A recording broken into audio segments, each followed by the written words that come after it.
നിറഞ്ഞ വാത്സല്യം, അത് ധാരാളം വർഷം അവരുടെ വർഷം തന്നെയാണ്.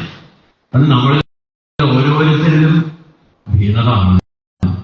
നമുക്കൊക്കെ ഇവിടെ കുറച്ച് സമയങ്ങളിൽ അമ്മയുടെ അടുത്തിരുന്ന് ഭാഗവതം കേൾക്കാനുള്ള ഒരു സന്ദർഭം ഉണ്ടാക്കി തന്നിട്ടുണ്ട്. അമ്മയെ സംബന്ധിച്ചിടത്തോളം നമ്മുടെയൊക്കെ സാധാരണ അമ്മമാരുടെ ചുമതല എന്താ? നഴ്സറിയിലൊക്കെ പഠിക്കുന്ന കുട്ടികളെയൊക്കെ ഒരു ദിവസം കൊണ്ടയാക്കും. എനിക്കിപ്പോൾ പോകണം അമ്മയെ കാണാൻ എന്ന് പറഞ്ഞ് ടീച്ചർമാരടുത്ത് വാശി പിടിക്കും. ടീച്ചർമാരെങ്ങനെയെങ്കിലും പിടിച്ചിരുത്തും. പിറ്റേ ദിവസം പോകാൻ കൂട്ടാക്കില്ല. ചിലപ്പോൾ അമ്മ വടിയെടുക്കും. ഇങ്ങനെയൊക്കെ കൊണ്ടുപോയി ആക്കിയിട്ടുണ്ടെങ്കിൽ അതിൽ നിന്നും ഒരു ഗുണമുണ്ട് എന്നുള്ളത് അമ്മയ്ക്കറിയാം. പക്ഷെ കുട്ടികൾക്കത് അറിയാറില്ല. അവര് കുറച്ചു കാലം കഴിയുമ്പോഴേ അവർ അതിന്റെ ഗുണം എന്താണെന്ന് മനസ്സിലാവും. ഇതുപോലെ നമ്മുടെ ഓരോരുത്തരെയും നഴ്സറി ക്ലാസ്സിലേക്ക് തള്ളിവിട്ടിട്ടുള്ളതായ ഓരോ അമ്മമാരും ഇന്ന് ചാലിക്കര അമ്മയായി മാറുകയാണ്. കാരണം അവരൊക്കെ നമ്മളെ എത്ര കണ്ട് ഇതിനു വേണ്ടി പ്രേരിപ്പിച്ചിട്ടുണ്ടെന്ന് നമുക്കറിയില്ല. പക്ഷെ നമ്മൾ ഇന്ന് അത് അനുഭവിക്കും. ഒരു ദുഃഖം മാത്രമേ ഉള്ളൂ. നമ്മളുടെ കുട്ടികൾക്ക് ഇത് പറഞ്ഞു കൊടുക്കാനോ അതല്ലെങ്കിൽ അത് വേണ്ട തരത്തിൽ മനസ്സിലാക്കി കൊടുക്കാനോ നമ്മളെ കൊണ്ട് സാധിക്കുന്നില്ല. അതെന്തേ? നമ്മൾ പറയും ജനറേഷൻ ഗ്യാപ്പ് എന്നൊക്കെ പറയും. അതൊന്നുമല്ല, നമ്മുടെ പയ്യന്മാരാണ്. നമുക്ക് കിട്ടിയിട്ടുള്ള സ്വാർത്ഥം നമ്മളിത് ഉപയോഗിക്കാം. ഒരാളും കൊടുക്കാതെ, കുട്ടികൾക്ക് പോലും കൊടുക്കാതെ ഉപയോഗിക്കാം. പൂച്ചകളൊക്കെ സാധാരണ കുട്ടികളൊക്കെ ഉണ്ടെന്നുണ്ടെങ്കിൽ എന്തെങ്കിലും പുറത്ത് പാത്രം പിടിച്ചുകൊണ്ടുവന്ന് ഇവിടെ വന്നിട്ട് കുട്ടികളെ വിളിച്ച് വെച്ചാൽ ഈ സാധനം പങ്കുവെച്ച് കൊടുക്കാൻ വേണ്ടിയിട്ട് അവർക്ക് പോലും അറിയാം. അവർക്ക് നിന്നിന്റെ മാത്രമേ ബന്ധപ്പെട്ട കാര്യം മാത്രമേ ഉള്ളൂന്നുണ്ടെങ്കിൽ അതുപോലും അറിയാം കുട്ടികൾക്ക് പങ്കുവെച്ചു കൊടുക്കുന്നത് എന്താണ് അവർക്ക് ആവശ്യമുള്ളത് അതാണ്. ഇവിടെ ഋഷഭദേവന്റെ ഉപദേശത്തില് ഋഷഭദേവൻ അടിച്ചു തന്നെ പറയുന്നത് ഓരോ അമ്മമാരാവുന്നത് ഭഗവാനിലേക്ക് ആ കുട്ടികളെ തിരിച്ചുവിടുമ്പോഴാണ്, ഭഗവാനിലേക്ക് എത്തിക്കുമ്പോഴാണ്. നമ്മൾ രാവിലെ കണ്ടിട്ടുള്ളതായിട്ടുള്ള കപിലോപദേശത്തിനും അമ്മയോട് പറഞ്ഞു, അമ്മേ ഓരോരുത്തരെയും ഭഗവാനിലേക്ക് എത്തിക്കുക എന്നുള്ളത് ഓരോ അമ്മമാരുടെയും കടമയാണ് എന്നുള്ളതുകൊണ്ടും ഇപ്പോ അമ്മ ചോദിച്ചിട്ടുള്ളതിന് ഉത്തരമായിട്ട് ഞാൻ പറയുന്നതും അദുഃഖം അസുഖം സമം ചേരായ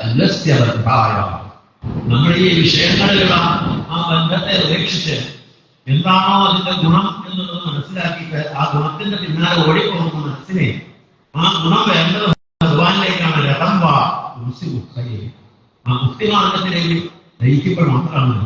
ഭാഗവതത്തിന്റെ തന്നെ ആദ്യത്തില് ഇവിടെ നമുക്ക് പറഞ്ഞതായിട്ടുള്ള ആ ഉപദേശം എന്താണ്? ജീവസ്യ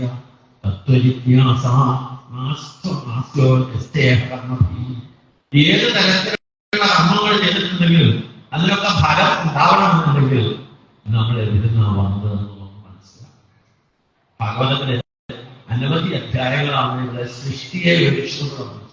ഭാഗവതം വായിക്കാൻ തുടങ്ങിയ സമയത്തൊക്കെ വിചാരിച്ചിട്ടുണ്ടായിരുന്നു എന്തിനു വേണ്ടിയിട്ടാണ് ഈ ഭാഗവതത്തിൽ ഇത്രയൊക്കെ കടിച്ചാപെട്ടാതായിട്ടുള്ള വാക്കുകൾ ഉപയോഗിച്ചുകൊണ്ട് സൃഷ്ടികാര്യങ്ങളെ പറ്റിയിട്ടൊക്കെ വർണ്ണിച്ചിരിക്കുന്നത് എന്നൊക്കെ ആലോചിച്ചിട്ടുണ്ടായിരുന്നു. പിന്നീട് കുറേശ്ശേരി ഭാഗവതം മനസ്സിലാവാൻ തുടങ്ങിയപ്പോഴാണ് നമ്മളിലേക്ക് എത്തുന്ന കുഞ്ഞുണ്ണി മാഷ് പറഞ്ഞതായ എന്നിലേക്കുള്ള ദൂരം കണ്ടമ്പലം നമ്മളെ തന്നെ മനസ്സിലാക്കാൻ വേണ്ടിയാണ് നമ്മളുടെ ഒരു കുറെ പ്രാവശ്യം സ്ക്വയറായിട്ട്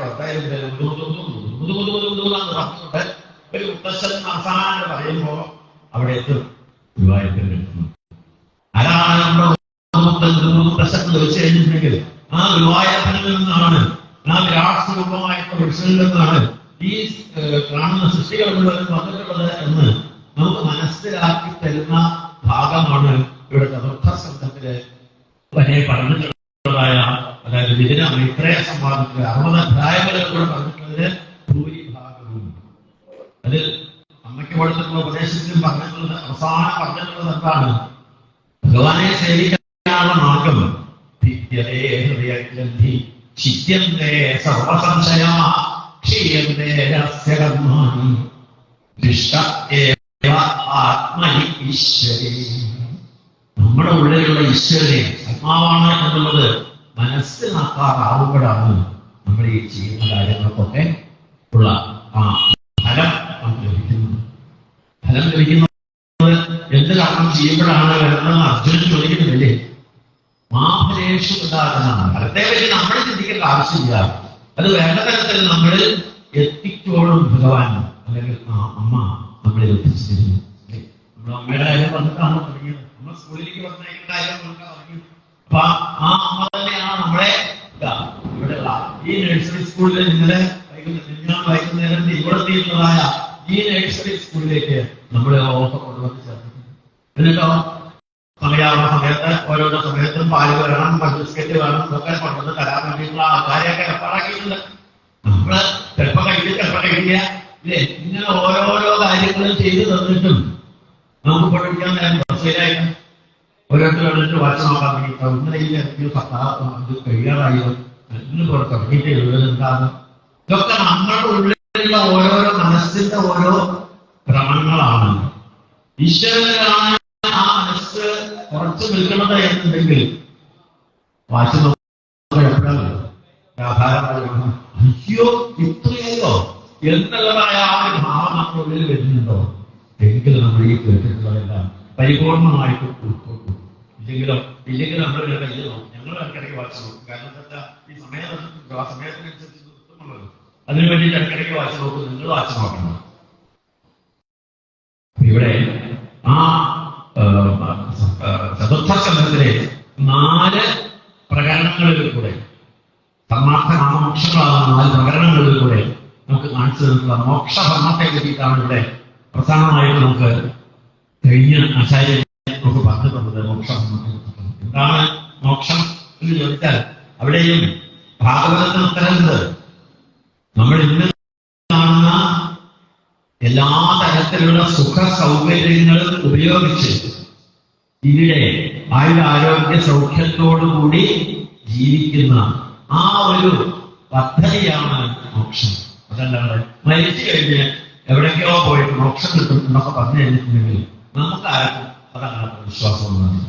മരിക്കുന്നതിന് മുമ്പേ എന്താണോ നമ്മളിവിടെ അനുഭവിക്കുന്നത് അതിൽ നമ്മൾ മോക്ഷധർമ്മമായിട്ട് ആ മുക്തി അത് നമുക്ക് ഇവിടെ അദ്വൈവ സ്വർഗ നരകവും സ്വർഗവും ഇവിടെയാണ് നമുക്ക് പറഞ്ഞു കൊടുത്തിട്ടുണ്ട്. എങ്കിൽ മോക്ഷവും ഈ 3 വിഷാർത്ഥങ്ങളും ഇവിടെ വെച്ച് ഈ ഭൂമിയിൽ നമ്മൾ ജീവിക്കുന്ന സമയത്ത് അനുഭവിക്കാനുള്ളതാണെങ്കിൽ മോക്ഷവും ഇവിടെ വെച്ച് തന്നെ അനുഭവിക്കാൻ സാധിക്കും. അതുകൊണ്ടാണ് പുരുഷാർത്ഥം എന്നുള്ള പേരിൽ അങ്ങനെയുള്ള മോക്ഷധർമ്മത്തിൽ കൂടെ പറഞ്ഞിട്ടുള്ളതായിട്ടുള്ള കഥയിൽ അവിടെ ഒരു പ്രായോഗികമായിട്ടുള്ള അല്ലെങ്കിൽ പരോക്ഷമായിട്ടുള്ള കഥയിൽ കൂടെ അത് മനസ്സിലാക്കി കൊടുത്തു ജീവന്റെ ഗതി. അത് മനസ്സിലാക്കിയിട്ടുള്ള അദ്ദേഹം നാഗമഹർഷിയുടെ വാക്കുകൾക്ക് അദ്ദേഹം കപിലാശ്രമത്തിൽ പോയിട്ട് വീണ്ടും ഭഗവാനെ സേവിച്ചിട്ടാണ് അദ്ദേഹത്തിന്റെ ആ ശരീരം ഉപേക്ഷിച്ചത് എന്ന് കൂടി പറഞ്ഞുകൊള്ളു. ഇവിടെ പ്രത്യേകത്തിലുള്ള അദ്ദേഹത്തിന്റെ മക്കളെ അദ്ദേഹം പ്രേരിപ്പിച്ചതെന്താണ്? യാഗം ചെയ്യാൻ പൊക്കോളൂന്നല്ല പറഞ്ഞത്. സൃഷ്ടികാര്യങ്ങൾക്ക് ഭഗവാനെ സേവിച്ചിട്ട് വേണം എന്ന് പറഞ്ഞപ്പോ മഹാദേവൻ മനസ്സിലായി. ഇവിടെ രാവിലെ കെട്ടി മഹാദേവനും ബ്രഹ്മാവും അതുപോലെ ഭഗവാനും ഒന്നും വേറെയല്ല. ഏത് കാര്യത്തിനും എപ്പോഴും നമ്മുടെ ഒപ്പം ആ മൂലക്കലാണ് ഇരിക്കുന്നതെങ്കിൽ അതിന് പോയി വട്ടം തിരിഞ്ഞ് പോകാൻ മതി. അദ്ദേഹം നമുക്ക് എല്ലാ കാര്യങ്ങളും ഇവിടെ ഈ അമ്മയിൽ നിന്ന് കിട്ടുന്ന അതേ ആ കൈപ്പാല തന്നെയാണ് അച്ഛനായിട്ടുള്ള ജഗത പിതരൗരേ പാർവതി പരമേശ്വരൻ ആ അച്ഛൻ നമുക്ക് തരുന്നത്. അങ്ങനെയുള്ള ആ ആരെയും പറഞ്ഞിട്ടുള്ള മാർഗത്തിൽ കൂടെ ആ പ്രത്യേകത്തിലൊന്നും മുക്തി കിട്ടിയെന്നും രക്ഷൻ എന്നുള്ള ഒരു ഉണ്ണി ഉണ്ടായി എന്നൊക്കെ പറഞ്ഞുകൊണ്ടാണ് നാം ഇതിനെ അവിടെ അവസാനിപ്പിച്ചത്. പിന്നീട് ഇവിടെ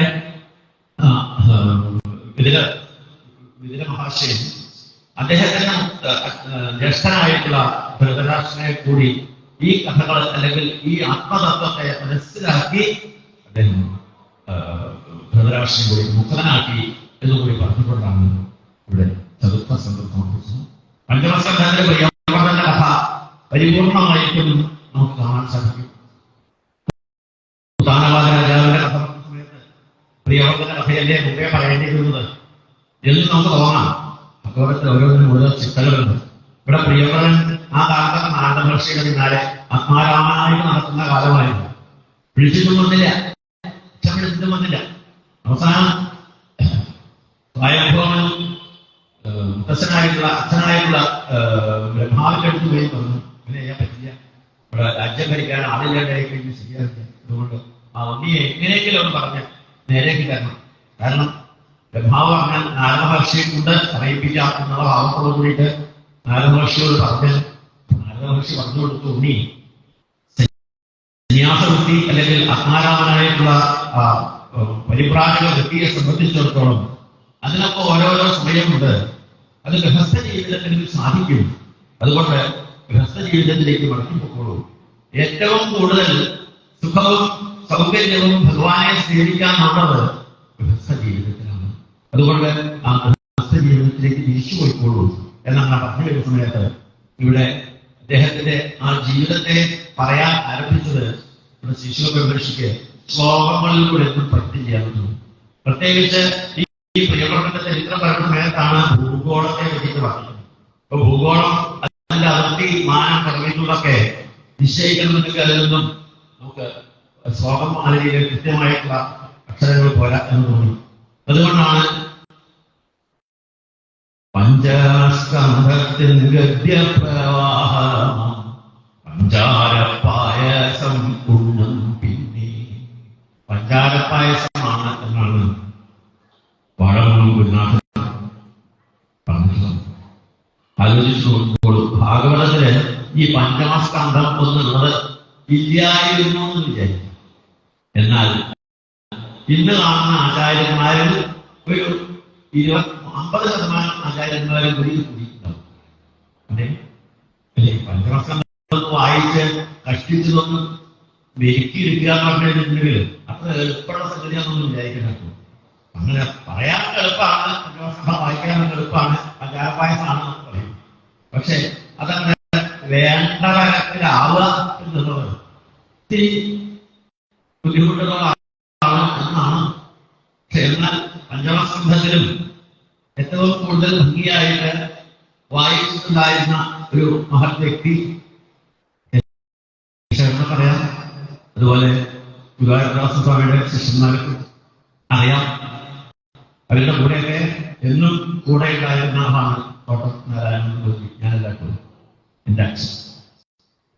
അദ്ദേഹം വായിച്ചിട്ടുണ്ടായിരുന്നത് കേട്ട് പലരും അതിനെ മാതൃകയാക്കി വായിക്കാനും കൂടിയിട്ട് തുടങ്ങിയിട്ടുണ്ട് എന്നുള്ളത് കൂടിയിട്ട് വളരെ സന്തോഷകരമായിട്ടുള്ള കാര്യമാണ്. കാരണം ഒരാളെ മാതൃകയാക്കുക എന്നുള്ളത് ഇപ്പം കേശവനെ സംബന്ധിച്ചിടത്തോളം അന്ന് ഗുരുവായൂർദാസ സ്വാമിയുടെ പിന്നാലെ അന്ന് നടന്ന് ശക്തി പോലെ ഒരാളെ സാധിക്കുള്ളൂ. അത് കാരണം അത്രയും അദ്ദേഹത്തിൻ്റെതായ ചിട്ടകളോട് കൂടിയിട്ട് ഒരു ഗുരുനാഥനെ സേവിക്കാൻ സാധിച്ചു. ആ ശിഷ്യത്വം കിട്ടി എന്നുണ്ടെങ്കിൽ തീർച്ചയായിട്ടും അത് തന്നെയാണ് ജീവിതത്തിൽ പഠിക്കുന്നത്.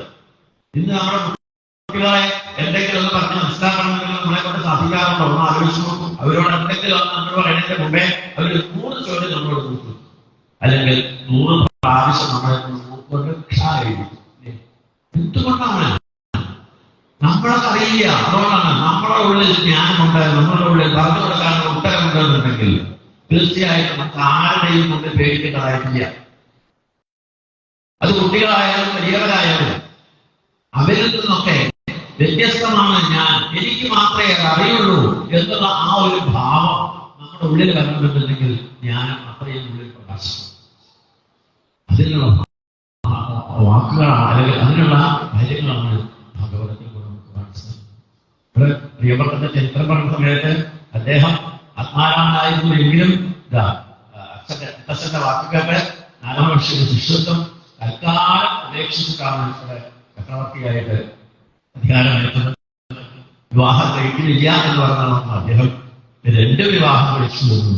അതിൽ ഒന്നിന് 10 കുട്ടികളുണ്ടായി, മറ്റൊരു 3 കുട്ടികളുണ്ടായി. ഇങ്ങനെ ഗംഭീരമായിട്ടുള്ള അദ്ദേഹത്തിന്റെ ഗൃഹസ്ഥ ജീവിതം ജനങ്ങളൊക്കൊന്നും ഭഗവാനെ സേവിക്കാൻ സമയം കിട്ടുന്നില്ല. എല്ലാവരും ദിവാരാജൻ എന്നുള്ളതോടെ പറഞ്ഞമാതിരി കാശുണ്ടാക്കാൻ വേണ്ടിയിട്ട് പണിയെടുത്തുകൊണ്ട് എന്ത് പണിയെടുക്കുക എന്നുള്ളതല്ലാതെ ഈശ്വരനെ സേവിക്കാൻ അവർക്ക് സമയം കിട്ടുന്നില്ല. പകരം ഇവിടെ പറയാറില്ലേ, 24 മണിക്കൂർ ചോദിച്ചാലും എനിക്ക് പണി കഴിച്ചിട്ടുള്ള സമയമില്ല എന്ന് പറയാറില്ലേ. അതുപോലെ ഇവിടെ അദ്ദേഹം വൃത്തിയാക്കി. എന്നാൽ ഇവർക്ക് കുറച്ചുകൂടി സമയം ഉണ്ടാക്കി കൊടുക്കാൻ രാത്രിയുടെ കടന്നു കാരണമായ എന്നാണ്. അതുകൊണ്ട് രാത്രിയും കൂടി പകലത്തെ പോലെ ആക്കാമെന്ന് വിചാരിച്ചുകൊണ്ട് അദ്ദേഹം ഒരു സൂര്യരഥം ഉരുട്ടിക്കൊണ്ട് നടന്നു. അതുകൊണ്ട് എന്തെന്ന് വെച്ചാൽ രാത്രിയേക്കാൾ പകലേക്കാവുന്നത് ശരിയാണ്. ഞങ്ങളൊക്കെ പറഞ്ഞു. കാരണം ഉറക്കം എന്നുള്ളതും ജീവിതത്തില് എല്ലാം ആവശ്യമായിട്ടുള്ളതാണ്. ഉറക്കത്തിനെ പറ്റി പറയുകയാണെന്നുണ്ടെങ്കിൽ ഏറ്റവും സൗകര്യമായിട്ട് വന്നാൽ പറ്റിയുള്ള സ്ഥലം ഞാൻ ചോദിച്ചിട്ടുണ്ടെങ്കിൽ ഒരേ ഒരു ഉത്തരം മാത്രമേ ഉള്ളൂ. ഉറക്കം വരുന്നോ എന്നെ ഉറങ്ങാൻ സാധിക്കും ആലോചിച്ചു. നമ്മള് കഴിയും. പക്ഷേ നമ്മുടെ മനസ്സിനെ പരിപൂർണമായിട്ട് നമ്മളൊന്ന് അഴിച്ചങ്ങ് വിടാൻ പറ്റിയുള്ള സമയത്ത് മാത്രമേ നമുക്ക് ഉറങ്ങാൻ സാധിക്കുന്നുള്ളൂ. അത് ഭാഗവതത്തിന്റെ മുമ്പിൽ സാധിക്കുന്നുണ്ടെങ്കിൽ അത് തന്നെയാണ് ഇവിടെ ശിശുമഹർഷിയും വേദവ്യാസ മഹർഷിയും ഭഗവാനും ഉദ്ദേശിച്ചിട്ടുള്ളത്. നിങ്ങളുടെ മനസ്സിനെ നിങ്ങൾ വിടൂ, കൈവിടൂ. അതവിടെ വേണ്ട സ്ഥാനത്ത് പോയി നിന്നോടെ. മനസ്സിന് ഒരിക്കലും ഒരാളുടെ സഹായം ചെയ്യാൻ സാധിക്കില്ല. പക്ഷെ നമ്മൾ പറയുന്നത് കേട്ടിട്ടുണ്ട്, എന്തിന്റെയും കൂടി ചാരിയെ നിൽക്കണമെന്നാണ്. നമ്മൾ രചനകളൊക്കെ ചെന്നെടുത്ത് ഇരിക്കാൻ ഇരിക്കുക കേട്ടോ, അവിടെ കിട്ടും. ഭവ്യതയാണ് മറ്റുള്ളവരുടെ മുമ്പിൽ ഇരിക്കുന്നത്. വീട്ടിൽ തന്നാലും എന്നിട്ടോ കുറച്ചു നേരം കഴിഞ്ഞാൽ പ്രയോഗം കാര്യങ്ങൾ ചുവരിന്റെ മുകളിലൊക്കെ വെച്ച് ചവിട്ടിയില്ലേ, ഇങ്ങനെയൊക്കെ ഏർപ്പാടൊക്കെ. എന്നാൽ മനസ്സും അതുപോലെ തന്നെയാണ്. ആരെങ്കിലും ഉള്ളത് ചാരം. അതിനാണ് ഇവിടെ കപിലോപനിഷത്തിൽ പറഞ്ഞു കൊടുത്തത്. ഈ ചാരുന്ന ആ ആള് ഒത്തിരി ബലം ആളായിക്കോട്ടെ, ചുതിയില്ലാത്ത ആളായിക്കോട്ടെ, വേറെ വീഴുന്ന കാലത്ത് പോയി ചാരിക്ക് കാര്യമില്ലല്ലോ. അതുകൊണ്ട് ആ അച്യുതനെ ചാരിക്കോളൂ, അതിനെ പഠിപ്പിച്ചു കൊടുത്തോളൂ. സത്തുക്കളുടെ പ്രസംഗങ്ങള്, അവരുമായിട്ടുള്ള ആ സത്സംഗം, അതിൽ മനസ്സിനെ ഒന്ന് പ്രേരിപ്പിച്ചു കഴിഞ്ഞാൽ എന്ന് പറയുമ്പോൾ ഇവിടെ പ്രിയവരൻ വിചാരിച്ചു ജനങ്ങൾക്ക് അങ്ങനെയെങ്കിലും ഭഗവാനെ സേവിക്കാൻ സമയം കിട്ടരുത്. നോക്കുമ്പോൾ ജനങ്ങൾക്ക് ക്ഷീണമെന്ന് പറഞ്ഞപ്പോഴേക്കും അദ്ദേഹം തന്റെ ആ രഥപരിക്കുന്ന പരിപാടി നിർത്തി. അപ്പോഴേക്കും ഭൂമി 7 ഘട്ടങ്ങളായിട്ട് മാറിക്കഴിഞ്ഞിരുന്നു. അദ്ദേഹത്തിന്റെ വിവാഹം കഴിക്കുന്ന പുത്രന്മാരായിട്ടുള്ള ആത്മീയങ്ങൾ നൽകിയിട്ടുള്ളതായിട്ട് 9 പുത്രന്മാര്, ഒരു പുത്രി, പിന്നെ മറ്റുള്ള 3 പേര് ഉന്നതരാധിപതികള്. ഇങ്ങനെയുള്ള അദ്ദേഹത്തിന്റെ ആ ദാമ്പത്യ ജീവിതത്തില് എല്ലാവരെയും വേണ്ടതുപോലെ അവരുടെ കുട്ടികൾക്കൊക്കെ 3 പേര് സന്യാസം സ്വീകരിച്ചു പോയി. ബാക്കിയുള്ള 7 കുട്ടികൾക്ക് ഭൂമിയെ 7ആക്കി ഭാഗിച്ച് അദ്ദേഹം ഈ 7 ഘട്ടങ്ങളിലും അധിപതിയാക്കി കൊടുത്തു. ഇങ്ങനെ വളരെ ഗംഭീരമായിട്ടുള്ള ജീവിതശൈലി നയിച്ച് അദ്ദേഹം ഭഗവാനിൽ എത്തിച്ചേർന്നിട്ടുള്ള ചരിത്രമാണ് ചരിത്രമാണ്.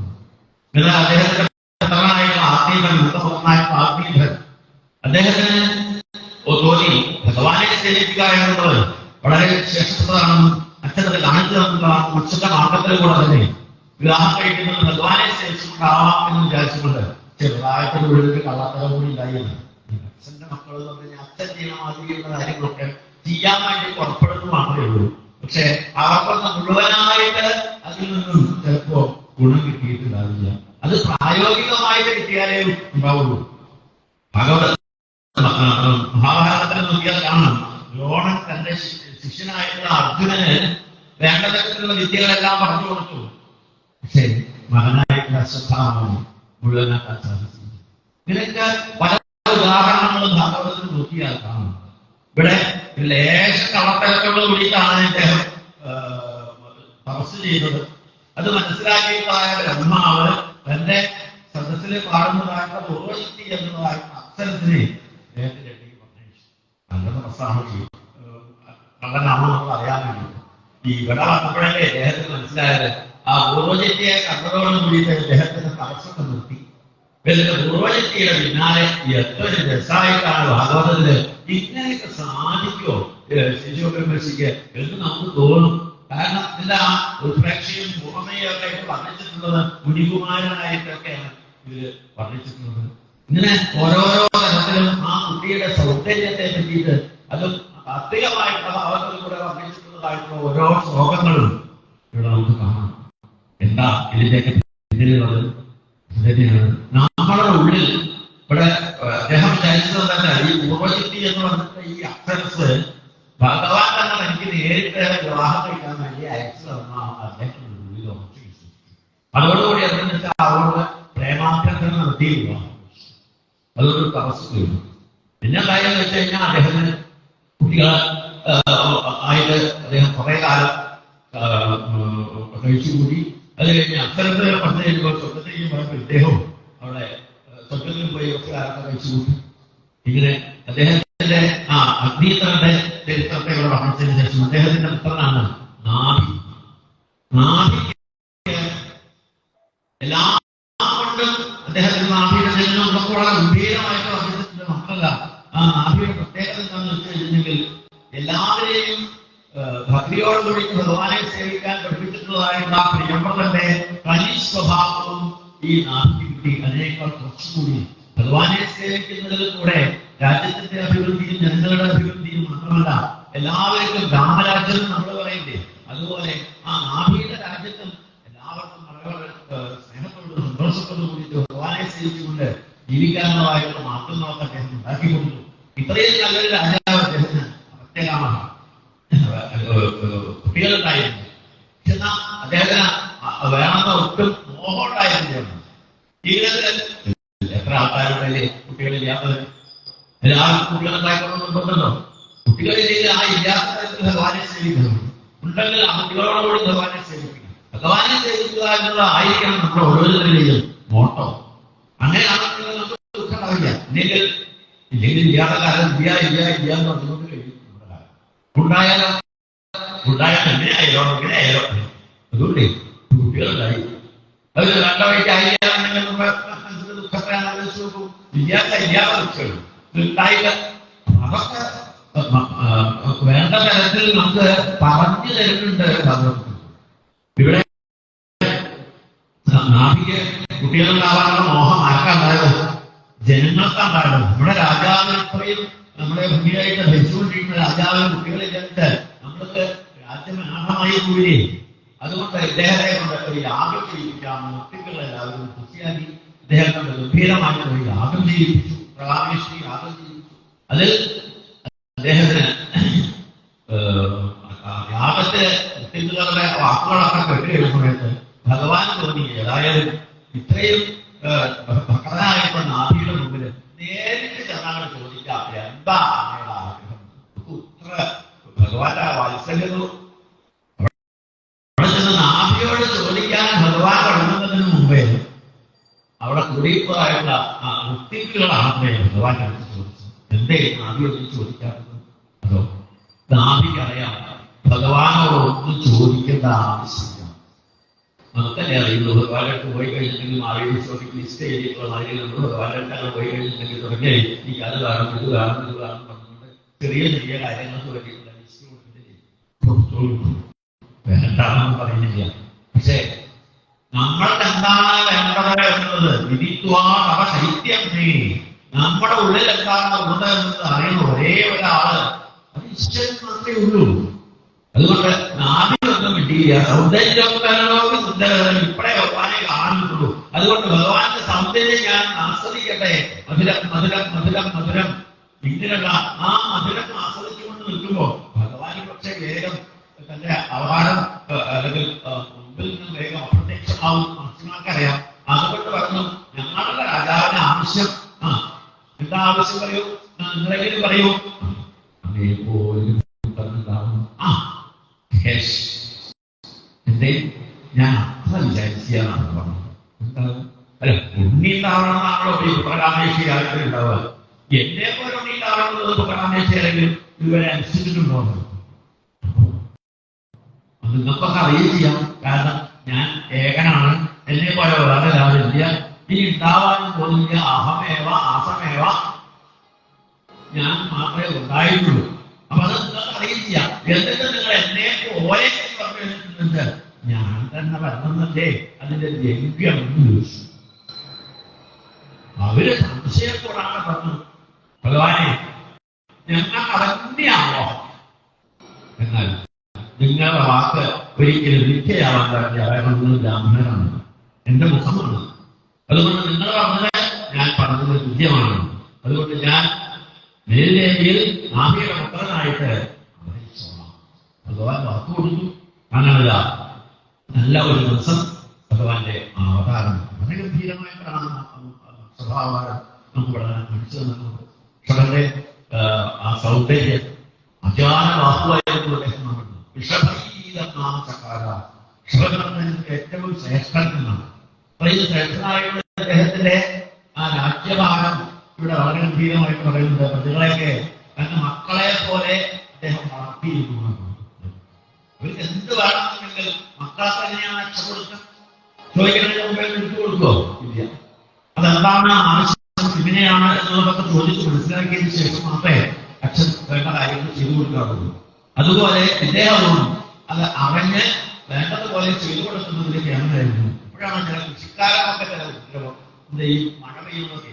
ഇപ്പൊ നമ്മുടെ അവിടെയൊക്കെ കർണമാസത്തിൽ മഴയേ ഉള്ളൂ.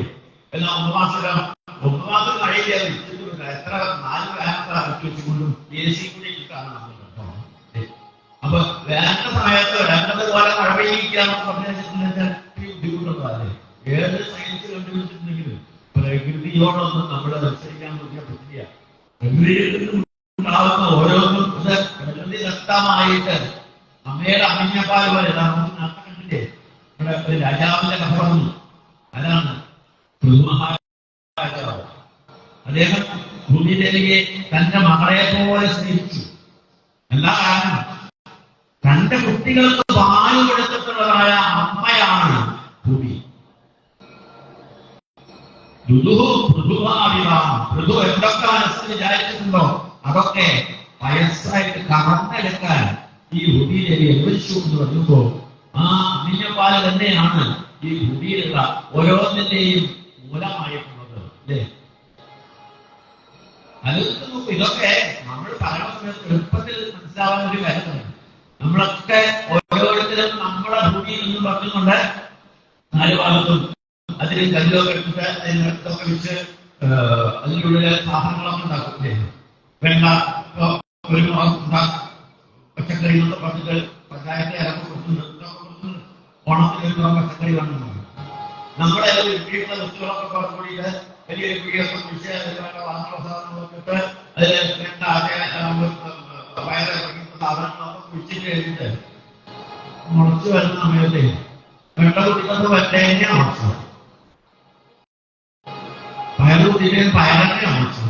പിന്നെ വെച്ച് കൊടുത്തതിന് വ്യത്യാസമില്ല, എടുത്തുള്ള ഭൂമിക്ക് വ്യത്യാസമില്ല, വളകൊട്ടേന് വ്യത്യാസമില്ല, ഒന്നും വ്യത്യാസമില്ല. പക്ഷേ ഈ വെണ്ടയിൽ നിന്ന് വെണ്ടയും പയറിൽ നിന്ന് പയറും കുട്ടികൾക്ക് മാറിയില്ല. ഇതേ ആളുകൾ ഇതേ സ്വീകരിച്ചിട്ടുണ്ടെങ്കിൽ അതിൽ വ്യത്യാസം ഒന്നും കൂടെ. അതാണ് അമ്മയുടെ ഓരോരുത്തർക്കും വേണ്ടതായിട്ടുള്ള ഭഗവാൻ എന്താണോ മനസ്സിൽ വിചാരിക്കുന്നത് അത് തന്നെയാണ് ഭൂമിയിൽ. ഇവിടെ മഴ പെയ്യാൻ വേണ്ട തരത്തിൽ സഹായിക്കാൻ അദ്ദേഹത്തിന് സാധിച്ചു. ഭഗവാൻ വിചാരിച്ചു വേണ്ട തരത്തിലുള്ള ആ മഴ ആയിക്കോട്ടെ എന്ന് പറഞ്ഞ് അദ്ദേഹം മഴയൊക്കെ കർഷകർക്ക് അവരുടെ വേണ്ട തരത്തിൽ മഴ പെയ്യിച്ചു. മഴ പെയ്യിച്ചു കൊടുത്തപ്പോഴല്ലേ ഈ അസൂയക്കാരെ സംബന്ധിച്ചിടത്തോളം ഇതൊക്കെ ചെയ്യുന്ന കാര്യങ്ങൾ വേണ്ട തരത്തിൽ ചെയ്യുന്നില്ല എന്നത് മറ്റുള്ളവർക്ക് തോന്നാതിരിക്കാൻ വേണ്ടിയിട്ട് ഇതിൽ അസൂയക്കാരുണ്ട്. കാരണം ഞാൻ ചെയ്യുന്ന കാര്യങ്ങൾ ഞാൻ ചെയ്യാനുള്ള വേർപാട് ചെയ്തു കഴിഞ്ഞിട്ടുണ്ടെങ്കിൽ ഇവിടെ നേരത്തെ ഒരു ഉദാഹരണം പറയാൻ കഴിയും. അരമണിക്കൂർ കൂടി പ്രഭാഷണം കേൾക്കായിരുന്നു ഒരു പ്രഭാഷണത്തിൽ കേൾക്കണ്ടായില്ലേ? നിങ്ങൾ ആ സാധനങ്ങളൊക്കെ എടുത്ത് മാറ്റാൻ കൂടി കഴിഞ്ഞിട്ടുണ്ടെങ്കിൽ എന്നൊക്കെ പറഞ്ഞില്ലേ? അതുപോലെ ഇവിടെ നമ്മൾ എന്താണോ പ്രകൃതിയിലേക്ക് വേണ്ടതുപോലെ ചെയ്യുന്നത് അത് ചെയ്യുന്ന സമയത്ത് നമുക്ക് കിട്ടുന്നതായിട്ടുള്ള ആ ആനുകൂല്യങ്ങള് അസൂയയോടുകൂടി നോക്കി വെക്കുന്ന പലരും. അതിൽ പ്രധാനപ്പെട്ട ആളാണ് ഇന്ദ്രൻ. ഇന്ദ്രനാണ് ഈ മഴ പെയ്യിക്കുന്നതിന്റെ അധികാരി എന്ന് ആവശ്യപ്പെടുന്നത്. അതുകൊണ്ട് അദ്ദേഹം വിചാരിച്ചു വൃഷഭദേവൻ വേണ്ട തരത്തിൽ മഴയ്ക്ക് പെയ്യിക്കില്ല, അതൊന്നും തനിക്ക് യാതൊരു വരികയില്ല. ഇപ്പൊ എന്താ ചെയ്യാം? അവസാനം അദ്ദേഹമായിട്ട് എതിർത്ത് നോക്കാമെന്ന് വിചാരിച്ചു. നോക്കുമ്പോ തന്നെക്കാട്ടും ബലമുള്ള ആളാണ്. അപ്പൊ പിന്നെന്താ ഭേദം? എതിർക്കല്ല നല്ലത്, ഒരു ബന്ധുത്വം എന്നുള്ളതാണ് അദ്ദേഹം പിന്നെ വിചാരിച്ചത്.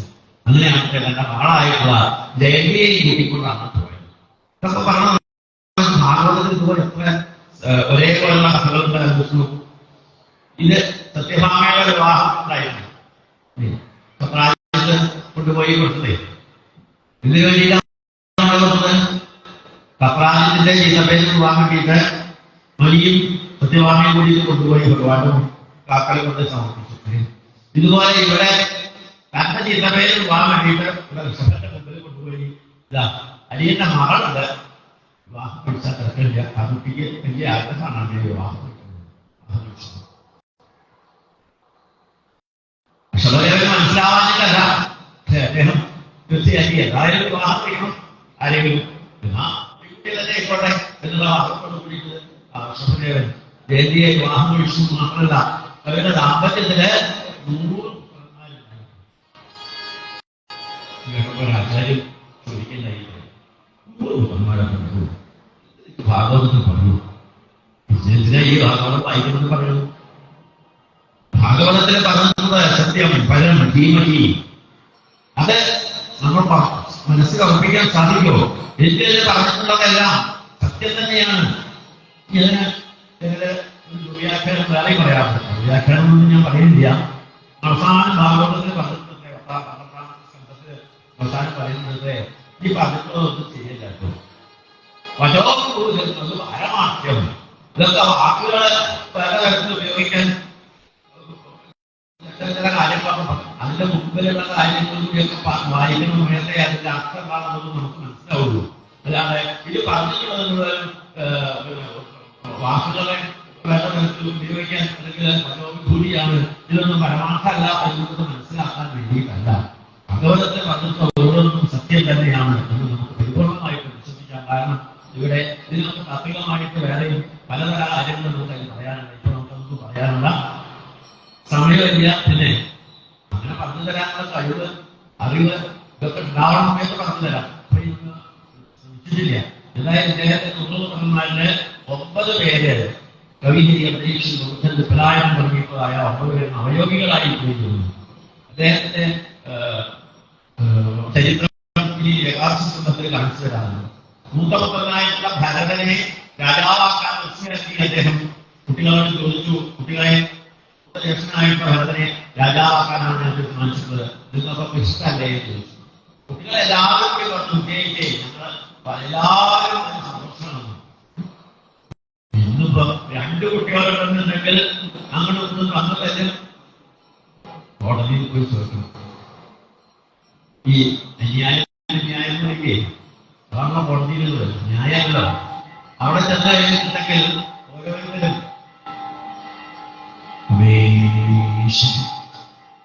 എത്ര കേസുകൾ വെച്ചാൽ അതിൽ ഒരു 70% കേസുകളും അവനവന്റെ കുടുംബക്കാരെ അവരവന്റെ ജ്യേഷ്ഠാന്മാരെ പറ്റിയുള്ള കേസുകളാണ് ഇവിടെ. അത് മനസ്സിലാക്കിയിട്ടുള്ളതായിട്ട് ഋഷഭദേവൻ ഈ കുട്ടികളോട് ചോദിച്ചു കഴിഞ്ഞിട്ടുള്ളതായിട്ടുള്ള കുട്ടികളെല്ലാവരും ഒരുപോലെ ജ്യേഷ്ഠനെ സഹായിച്ചോളാം, ഞങ്ങൾക്ക് രാജ്യഭരണം വേണ്ട, ജ്യേഷ്ഠനെ ഞങ്ങൾ സഹായിച്ചോളാം എന്ന് പറയുന്ന മനസ്ഥിതി ഉണ്ടാക്കിയെന്നുണ്ടെങ്കിൽ എന്തായിരിക്കും കാരണം? അതാണ് നമ്മുടെ അടുത്ത അധ്യായത്തിൽ പറഞ്ഞത്. കാരണം ഇദ്ദേഹം വലിയ പ്രഭാഷകനായിരുന്നു. ഈ ജൈനമതത്തിന്റെ ഒരു ആളായിരുന്നു എന്നൊക്കെ പല ആചാര്യന്മാരും പറയുന്നത്. ഏത് മതമായാലും ഭഗവാന്റെ അവതാര സ്വരൂപമായിട്ടുള്ള ഋഷഭദേവൻ അദ്ദേഹത്തെ ബ്രഹ്മഋഷി പ്രവര സഭായ ബ്രഹ്മലോകത്തിൽ പോലും പലരും അദ്ദേഹത്തെ ഇതിനു വേണ്ടിയിട്ടേ എന്താ പറയുക, നമ്മുടെ കൺസൾട്ടിങ്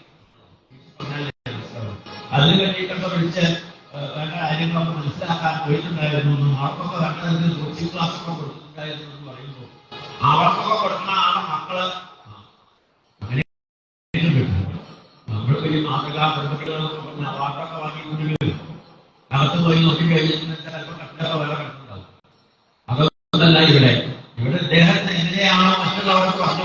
വെച്ചാൽ ശീർഷണിയാണെങ്കിലും തത്വതനുവർത്തത്തെ ലോക, എങ്ങനെയാണോ ലോകത്തെ വേണ്ട തരത്തിൽ അത് ആചരിക്കുന്നത് പോലെ ആചരിക്കാൻ പഠിപ്പിച്ചു കൊടുക്കുന്നത്, അത് താൻ വേണ്ട തരത്തിൽ ആചരിക്കണമെന്ന് മനസ്സിലാക്കുന്നത്, അത് അദ്ദേഹം ചെയ്തു. എങ്ങനെ? ആ കുട്ടികൾക്കും വേണ്ടതുപോലെ അദ്ദേഹം പറഞ്ഞു കൊടുത്തു. എന്താ പറഞ്ഞു കൊടുത്തത് ആണല്ലോ നമുക്ക് മനസ്സിലാക്കേണ്ടത്. അദ്ദേഹം വേറൊന്നല്ല, കുട്ടികളോട് ചോദിച്ചു, കുട്ടികളെ നിങ്ങൾക്കൊക്കെ ഈ മനുഷ്യ ജന്മം കിട്ടിയിട്ടുണ്ടല്ലോ, ഇതുകൊണ്ട് എന്താണ് നിങ്ങളുടെ ലക്ഷ്യം? ഇന്നിപ്പോ ലക്ഷ്യം എന്താണ് എന്ന് ചോദിച്ചു കഴിഞ്ഞിട്ടുണ്ടെങ്കിൽ ഇതൊക്കെ എന്താ പറയാ, ലിക്കും പിടിച്ചുകൊണ്ട് ഞാൻ നടക്കുന്നതായിട്ടുള്ള ചാനലുകാരെ മീഡിയക്കാരൊക്കെ ഉണ്ട്. 10ാം ക്ലാസ്സിൽ റാങ്ക് കിട്ടി അല്ലെങ്കിൽ നീറ്റില് ഒക്കെ പറഞ്ഞിട്ട് ഇതൊക്കെ കിട്ടിക്കഴിഞ്ഞാൽ അവരുടെ പിന്നാലെ പിടിച്ചുകൊണ്ട് നടത്തും. ആരാവാനാണ്, എന്താവാനാണ്, എവിടെയാണ്, എങ്ങനെയാണ്, എന്തൊക്കെയാണ് എന്ന് ചോദിക്കുക. ഇതൊക്കെ കുട്ടികളെ സമാധാനം കണ്ടുപിടിച്ചിട്ടുണ്ടാവും. അവർക്ക് വായിക്കൊണ്ട് ഇതൊക്കെ പറയുന്നു. ഒരു 10 കൊല്ലം കഴിയട്ടെ എന്ന് തലേക്ക് ചാനലിൽ പോയിട്ടേ അന്ന് നീ പറഞ്ഞത് ഡോക്ടറാണ്, ഇപ്പൊ ഡോക്ടറെ ഇങ്ങനെയുള്ള അതാണോ ലക്ഷ്യം? ലക്ഷ്യം എന്ന് പറഞ്ഞു വെച്ചാൽ നമ്മുടെ ഓരോരുത്തരുടെയും ലക്ഷ്യം ഈശ്വരനാണ്. ആ ഈശ്വരനിലേക്കുള്ള ലക്ഷ്യം കാണിച്ചു കൊടുക്കുന്നവനാണ് യഥാർത്ഥത്തിൽ. അതുകൊണ്ട് അദ്ദേഹം പ്രജകളെ, അച്ഛൻ കുട്ടികളെ നോക്കുന്നത് പോലെ നോക്കിയെന്നുണ്ടെങ്കിൽ കുട്ടികളോടും വേണ്ട തരത്തിൽ ഇപ്പൊ രാവിലെ നമ്മൾ കണ്ടുന്ന അമ്മയ്ക്ക് മകൻ കൊടുത്ത ഉപദേശമാണെന്നുണ്ടെങ്കിൽ ഇവിടെ അച്ഛൻ കുട്ടികൾക്ക് കൊടുത്തിട്ടുള്ള ഉപദേശം എന്ന് പറഞ്ഞാൽ എന്തായി അർത്ഥം? അച്ഛൻ കുട്ടികളോട് പറഞ്ഞു സമയത്ത് കുറച്ച് അതിൻ്റെതായിട്ടുള്ള കാർക്കശ്യം അല്ലെങ്കിൽ അതിനൊരു കുറച്ചുകൂടിയിട്ട് ബലം അത് അമ്മയ്ക്ക് പറഞ്ഞു കൊടുക്കാൻ സൗമ്യമായിട്ട് വാത്സല്യത്തോടു കൂടിയിട്ടാണ് അമ്മയ്ക്ക് പറഞ്ഞു കൊടുക്കുന്നത്. ഇവിടെ കുറച്ച് എല്ലാവർക്കും മനസ്സിലാവാൻ തക്കവണ്ണം കുറച്ച് ബലത്തോടു കൂടിയിട്ടാണ് ഇപ്പൊ ചോദിക്കുന്നത്. നായമുണ്ടേപ്പോ ദേഹഭാജാലോകേ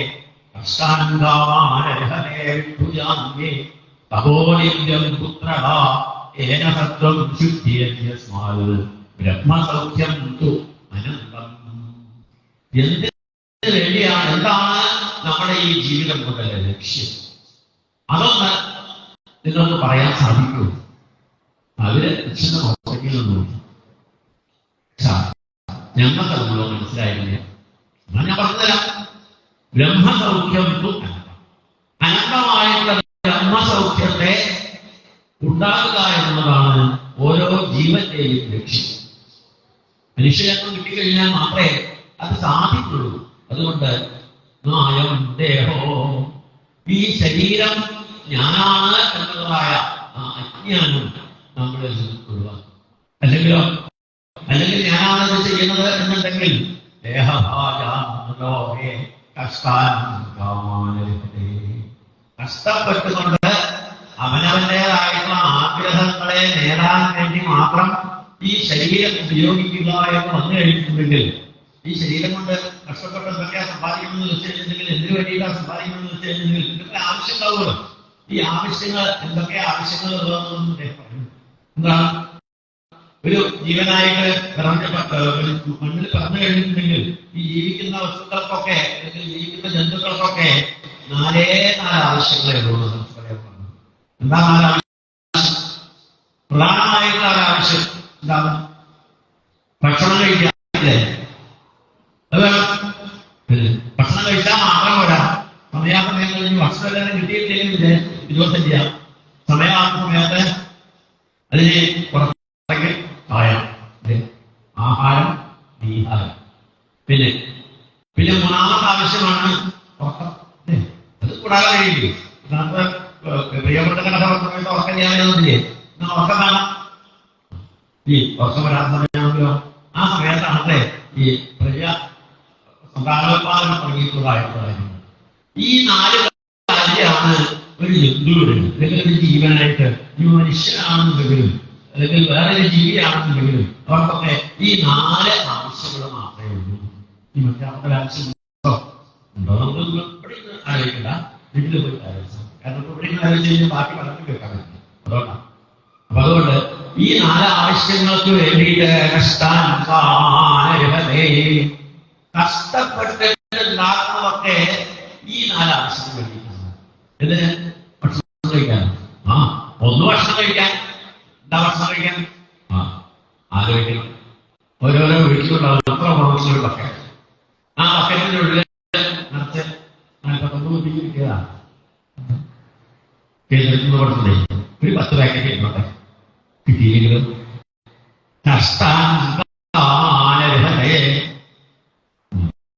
ഒന്നും സാരമില്ല. അരി വാങ്ങി യൂസ് ചെയ്യാൻ വേണമെന്നൊന്നുമില്ല.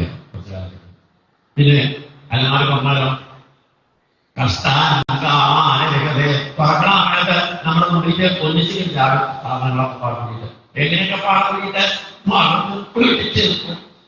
മുറുക്കിയിട്ടാണ് അലമാര അടച്ചിട്ടുള്ളത്. ഇത് തുറന്നു കഴിഞ്ഞ സമയത്ത് മലന്റെ പേര് കൊണ്ടത് വീഴും. തിരിച്ചു വയ്ക്കാൻ 2 ദിവസം. ആകപ്പാട് കൂടിയിട്ട് ഒരാൾക്ക് ഒരു ദിവസത്തിൽ ഒരാഴ്ച കൂട്ടാണ് ഒരു 5 വസ്ത്രം. ഈ സ്ത്രീകളാണെന്നുണ്ടെങ്കിൽ അതിൽ ഇരട്ടി കൊടുക്കുള്ളൂ 10. എത്ര കല്യാണത്തിന് പോയി എന്നുള്ളത് നോക്കിയാൽ കാണാൻ സാധ്യതയാണ്.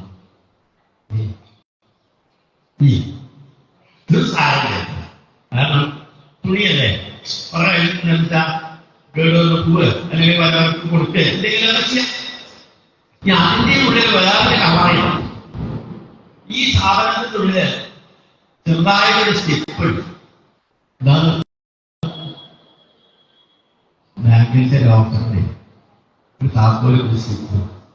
ഇവിടെ വീട്ടിൽ വെച്ചാൽ അവനവന്റെ കലത്ത് പോകുമെന്ന് പറഞ്ഞ് നിങ്ങൾ കാശ് മുഴുവൻ കൊടുത്ത് മേടിച്ചു വെച്ചിട്ടുള്ളതായ വേസ്റ്റ് അല്ലെ, നമ്മുടെ വീട്ടിൽ വെക്കാൻ പറ്റാത്ത അതിന്റെ വേസ്റ്റ് അത് കൊണ്ടുപോയിട്ട് ബാങ്കിന്റെ ലോക്കർ കൊണ്ട് വെച്ച് നമ്മൾ എല്ലാ മാസവും പരിശോധിച്ചു. നമ്മുടെ വിശ്വാസത്തിന് ബാങ്കിന്റെ പ്രകോപനം കാക്കോടെ സൃഷ്ടിച്ചില്ല ഒരു കടലാസ് അല്ലെ.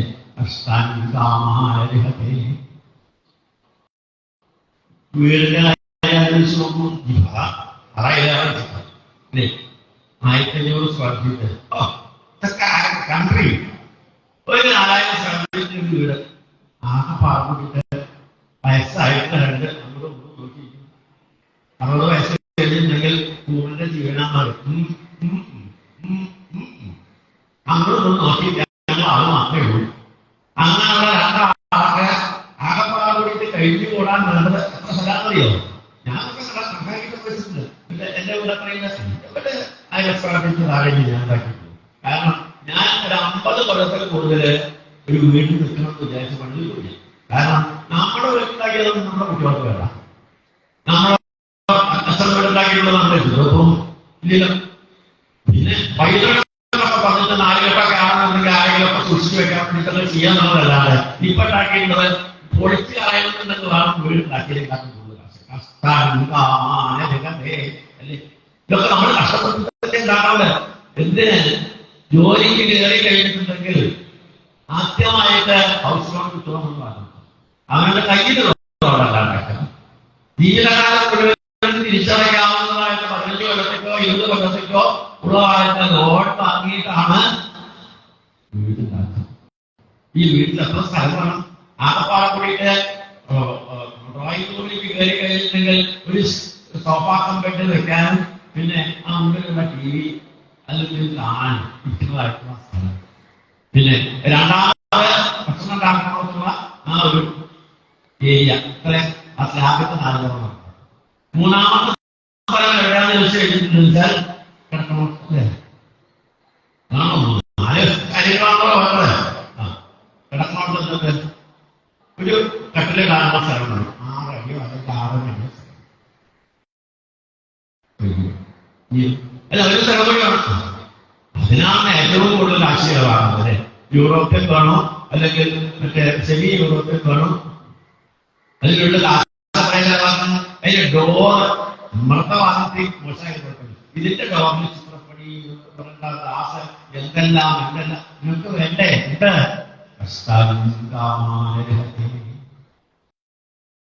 എന്നാൽ ഈ വക കാര്യങ്ങൾ സൗകര്യത്തോടുകൂടി നടത്തുന്ന ആൾക്കാരുണ്ട്. അതറിയോ? വൈകുന്നേരത്തിന്റെ പേര് പറഞ്ഞാൽ വന്നതുപോലെ ശരിയാണ്. കാരണം വെച്ചാൽ വിട്ടുലെന്നൊക്കെ പറഞ്ഞിട്ടുണ്ടെന്ന് വെച്ചാൽ ഭാഗവതം നന്നാക്കി പറഞ്ഞിട്ടുണ്ട്. സത്യവസ്തു ഇതിനെ പറഞ്ഞിട്ടുള്ളൂ. പക്ഷെ 40 പേരുടെ ഞായറാഴ്ച സാധനല്ലേ നമ്മളെ കാണണേ. നമ്മളെ നിന്നുള്ള വിസർജനം തന്നെ തിന്നു വളർന്നുണ്ടാക്കിയുള്ള തനിയെയാണ് നമ്മളെ. എത്ര എത്ര നീചമായിട്ടുള്ള കാര്യങ്ങളാണ് നമ്മൾ ചെയ്യുന്നത്. ഇതാണോ നമ്മള് ജോലി ചെയ്ത് കാശിനാക്കി കഴിച്ചിട്ടുണ്ടെങ്കിൽ ഇതിന് വേണ്ടിയിട്ടാണോ? അവർക്കോ അവർ വാങ്ങണമെന്നുണ്ടെങ്കിൽ ഏതെങ്കിലും ഒരു പഴഞ്ഞിട്ടായാൽ മതി. പിന്നെ ഭക്ഷണം കഴിക്കണമെന്നുണ്ടെങ്കിൽ ഏത് വിസർജ്ജവസ്തുവും കൊടുക്കും.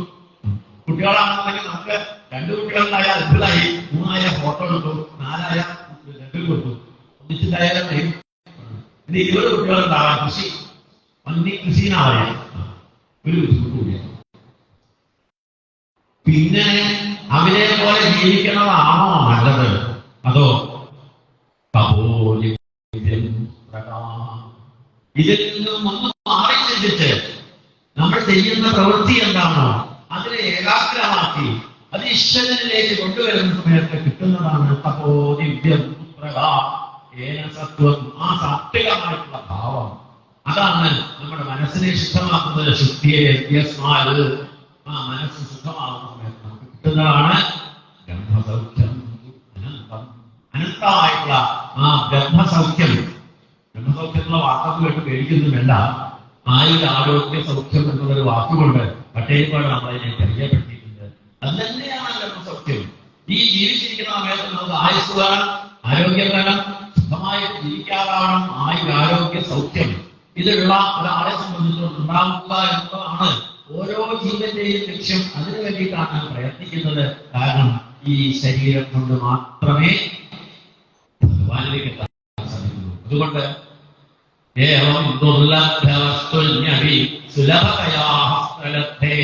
ഭഗവാനും അതുപോലെയാണ്, നമ്മുടെ ശരീരവും അതുപോലെയാണ്. ഭഗവാനെ കിട്ടണമെങ്കിൽ ദുർലഭമായിട്ട് വസ്തു, അതുപോലെ ഈ ശരീരം കിട്ടുക എന്നതും ഈ ദുർലഭമാണോ എന്നുള്ളത് കുട്ടികളെ യാതൊരു ചോദിച്ചു കഴിഞ്ഞാൽ അവര് പറഞ്ഞു തരും അല്ലേ. അപ്പോ നമുക്കിവിടെ എന്താണ് ഉണ്ടാകുന്നത്? ഇവിടെ പറയുന്നു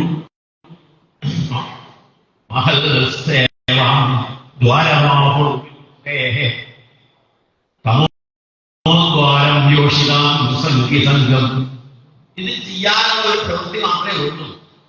എവിടെയാണോ ഭാഗവത സപ്താഹം നടക്കുന്നത്, എവിടെയാണോ സത്സംഗങ്ങളുള്ളത്, ആ സത്യങ്ങളുടെ അടുത്ത് പോയി ഇരിക്കുക, അത്രേ ഉള്ളൂ. പിന്നെ ബാക്കി കാര്യങ്ങളൊന്നും അവര് നോക്കിക്കോളും. അത് ശരി, ഇത്ര എളുപ്പമായിട്ടുള്ളതാണോ? എന്നാൽ മുക്തി ദ്വാരത്തിലേക്കാണ് നമ്മുടെ വഴി. വടക്കോട്ട് അല്ലെങ്കിൽ യോഷിതാം സംഗീസംഗം നേരെ തെക്കോട്ടുള്ള വഴി തെളിയിച്ച്, അതാണ് നരകത്തിലേക്കുള്ള വഴി. യോഷിതാം സംഗീസംഗം എന്ന് പറഞ്ഞാൽ അതിന് സ്ത്രീകളുമായിട്ടുള്ളത് എന്നൊക്കെ പറഞ്ഞ വ്യാഖ്യാനം പറയാം. പക്ഷെ ഈ ജീവിതത്തിലുള്ള വിഷയങ്ങളുമായിട്ടുള്ള ബന്ധമാണ്. എന്താണോ നമ്മളുടെ ജീവിതത്തിൽ വീണ്ടും വീണ്ടും വേണമെന്ന് തോന്നുന്നതും അതുകൊണ്ടുള്ള ആസക്തി ഉണ്ടാകുന്നതും അതാണ് വിഷയങ്ങൾ. ആ വിഷയങ്ങളുമായിട്ടുള്ള ബന്ധം നമുക്ക് ഉള്ളോടത്തോളം കാലം നമുക്ക് ഒരിക്കലും ഇവിടെ ആ തമോദ്വാരത്തിൽ നിന്ന് രക്ഷപ്പെടാൻ സാധിക്കില്ല. എന്നാൽ എങ്ങനെ അതിൽ നിന്നും രക്ഷപ്പെടാൻ സാധിക്കും? സജ്ജനങ്ങളുമായിട്ടുള്ള ആ സംസർഗത്തെ കൂടെ. ഇത് ഈ അവസാനം വരെ ഭാഗവതത്തിൽ നിന്ന് സൂക്ഷിക്കുന്ന വാക്കാണ് സത്സംഗം. ഈ സത്സംഗത്തെ പറ്റി ഭഗവാൻ തന്നെ പറയുന്നുണ്ട്. അവസാനം 14-ാമത്തെ അധ്യായം ഏകാദശത്തിൽ പറയുന്നുണ്ട്, അത്രയും സത്സംഗികളായിട്ടുള്ള ഭക്തന്മാരായിട്ടുള്ളവരുടെ പിന്നാലെ ഞാൻ നടക്കും.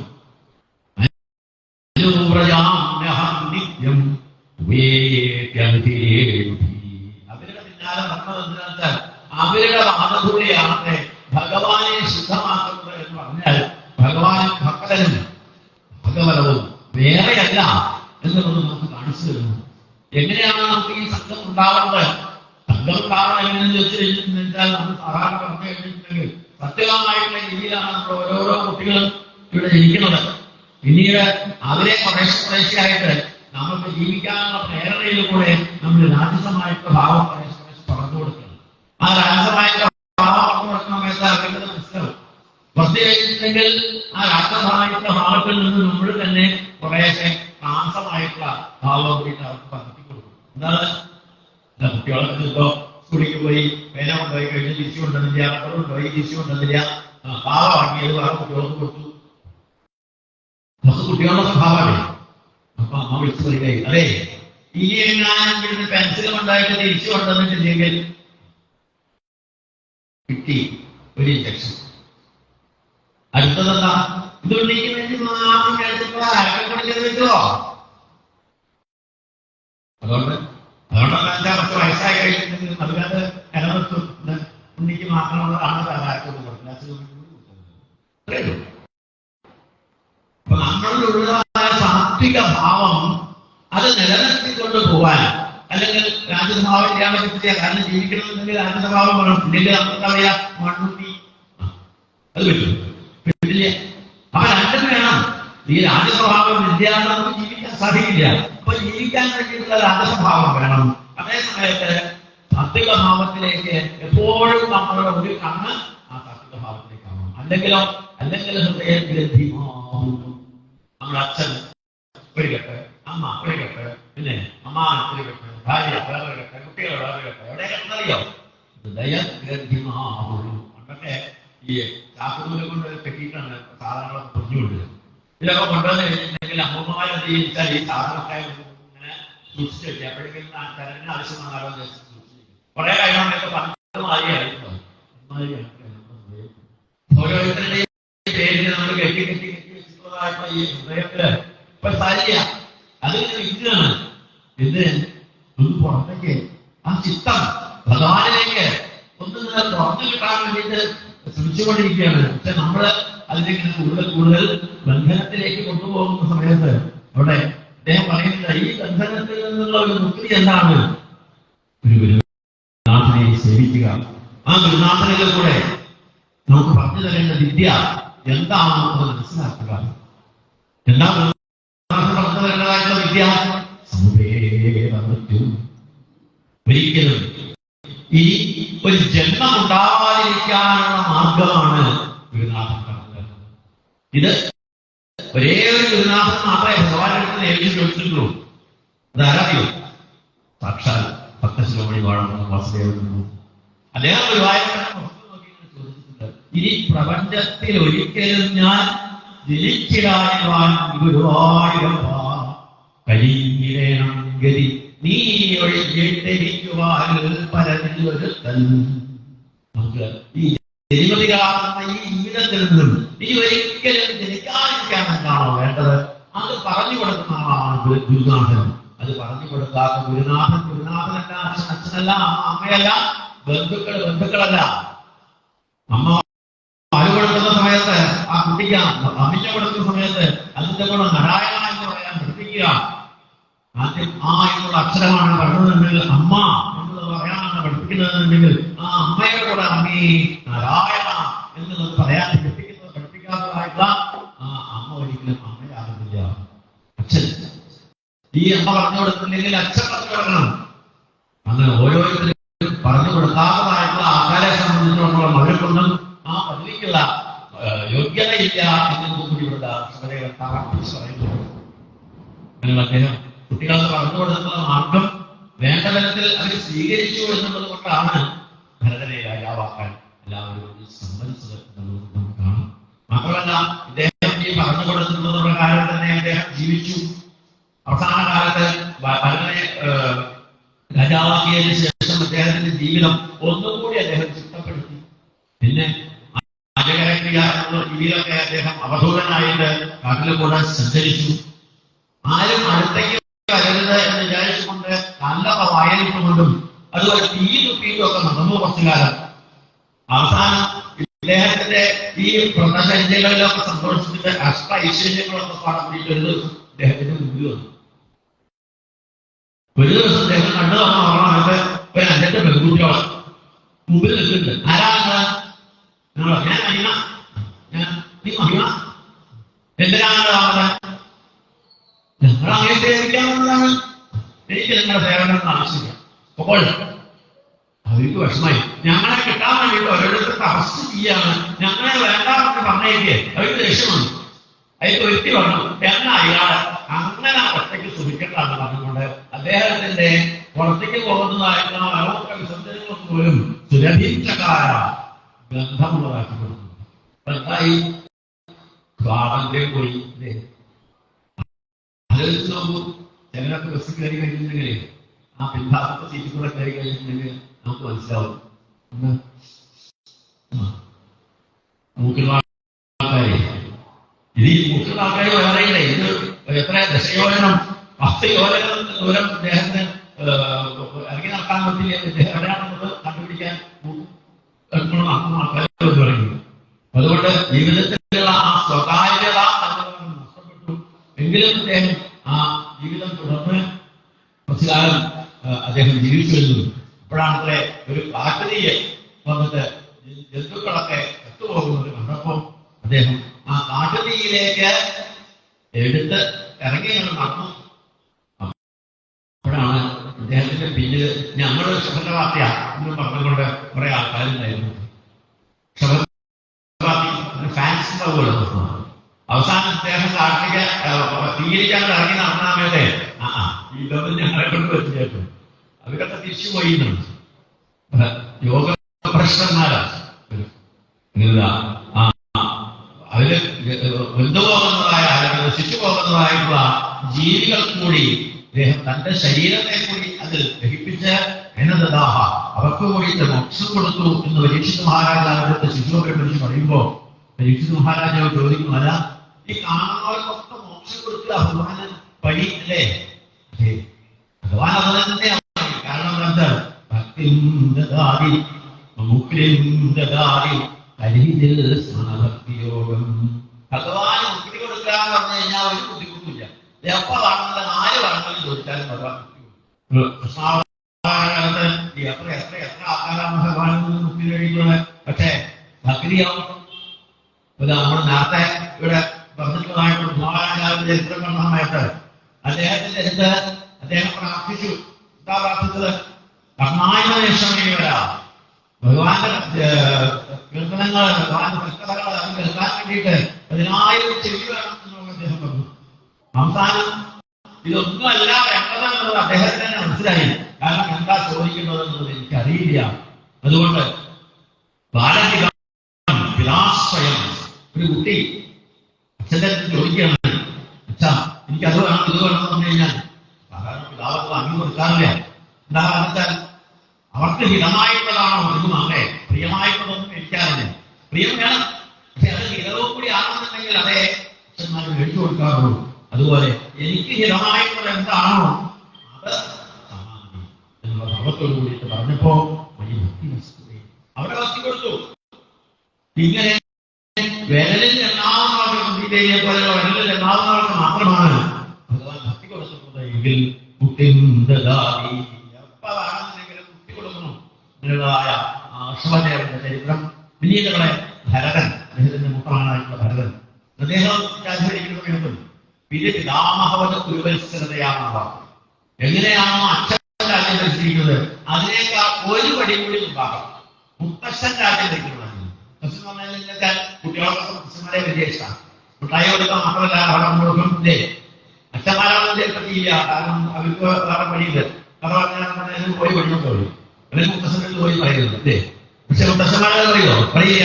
നീ ഒരു വഴിയിരുത്തും പറഞ്ഞു കൊടുത്തു മുത്തശ്ശന്മാര്. അതുപോലെ തന്റെ പ്രജകളെ മുത്തശ്ശന്മാർ എങ്ങനെയാണോ കുട്ടികളെ പേരക്കുട്ടികളെ നോക്കുന്നത് അതുപോലെ രാജ്യം ധരിച്ചു വരുന്നു.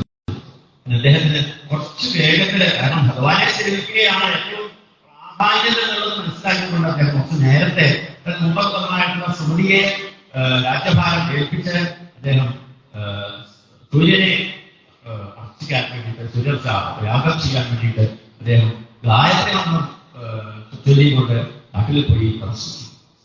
ആ സമയത്താണല്ലേ ഇദ്ദേഹത്തിന് ഒരു അർത്ഥം പറ്റിയാണ്. കാരണം ഈ പ്രാരബ്ധ കർമ്മം എന്നുള്ളത് ഒരിക്കലും നമുക്ക് വിട്ടുകളയാൻ പറ്റില്ല. കാരണം നമ്മുടെ ജീവിതത്തില് ഏറ്റവും പ്രധാനപ്പെട്ടിട്ടുള്ളതാണ് ഈ പ്രാരബ്ധം. അത് ആരെ കൊണ്ട് മാറ്റാൻ സാധിക്കില്ല. ഈ പ്രാരബ്ധം ഭരതനാണ് പ്രാരബ്ധത്തിൽ അദ്ദേഹത്തിന്റെ ജീവിതത്തിലെ എല്ലാ കാര്യങ്ങളും അദ്ദേഹം മുന്നമായി പോസിറ്റീവാണ്. പക്ഷെ എന്താണ് അദ്ദേഹത്തിന് നെഗറ്റീവ് പറ്റിയത്? കുറച്ച് നേരത്തെ വൈരാഗ്യം എന്നുള്ളത് മാത്രമാണോ? അല്ല, ഒരു ജീവനെ രക്ഷിച്ചു എന്നുള്ളതാണ്. അതുമല്ല, നമ്മൾ നമ്മളുടേതായിട്ടുള്ള ഒരു ജീവിത രീതി തിരഞ്ഞെടുക്കാൻ സാധിച്ചാലും നമ്മളിൽ ഉള്ളതായിട്ടുള്ള പ്രാരബ്ധ കർമ്മങ്ങൾ അത് പരിപൂർണമായിട്ട് തീരാതെ ഭഗവാനിലേക്ക് എത്താൻ സാധിക്കും. എന്നാൽ നമ്മളിതൊക്കെ പഠിക്കുന്നത് വായിക്കുന്നത് എന്ത് വരില്ല, നമ്മുടെ പ്രാരബ്ധമൊന്നും ഇല്ലാന്നുണ്ടെങ്കിൽ അതെ നമ്മൾക്കുള്ള പ്രാരബ്ധം എന്താണെന്നുള്ളത് നമുക്കറിയില്ല. അപ്പൊ ആ പ്രാരബ്ധങ്ങളെല്ലാം ദുഃഖം അസുഖം ഏത് എന്റെ പ്രാരബ്ധമാണ് എന്ന് മനസ്സിലാക്കാനെങ്കിലും നമ്മളെ കൊണ്ട് സാധിക്കുമോ?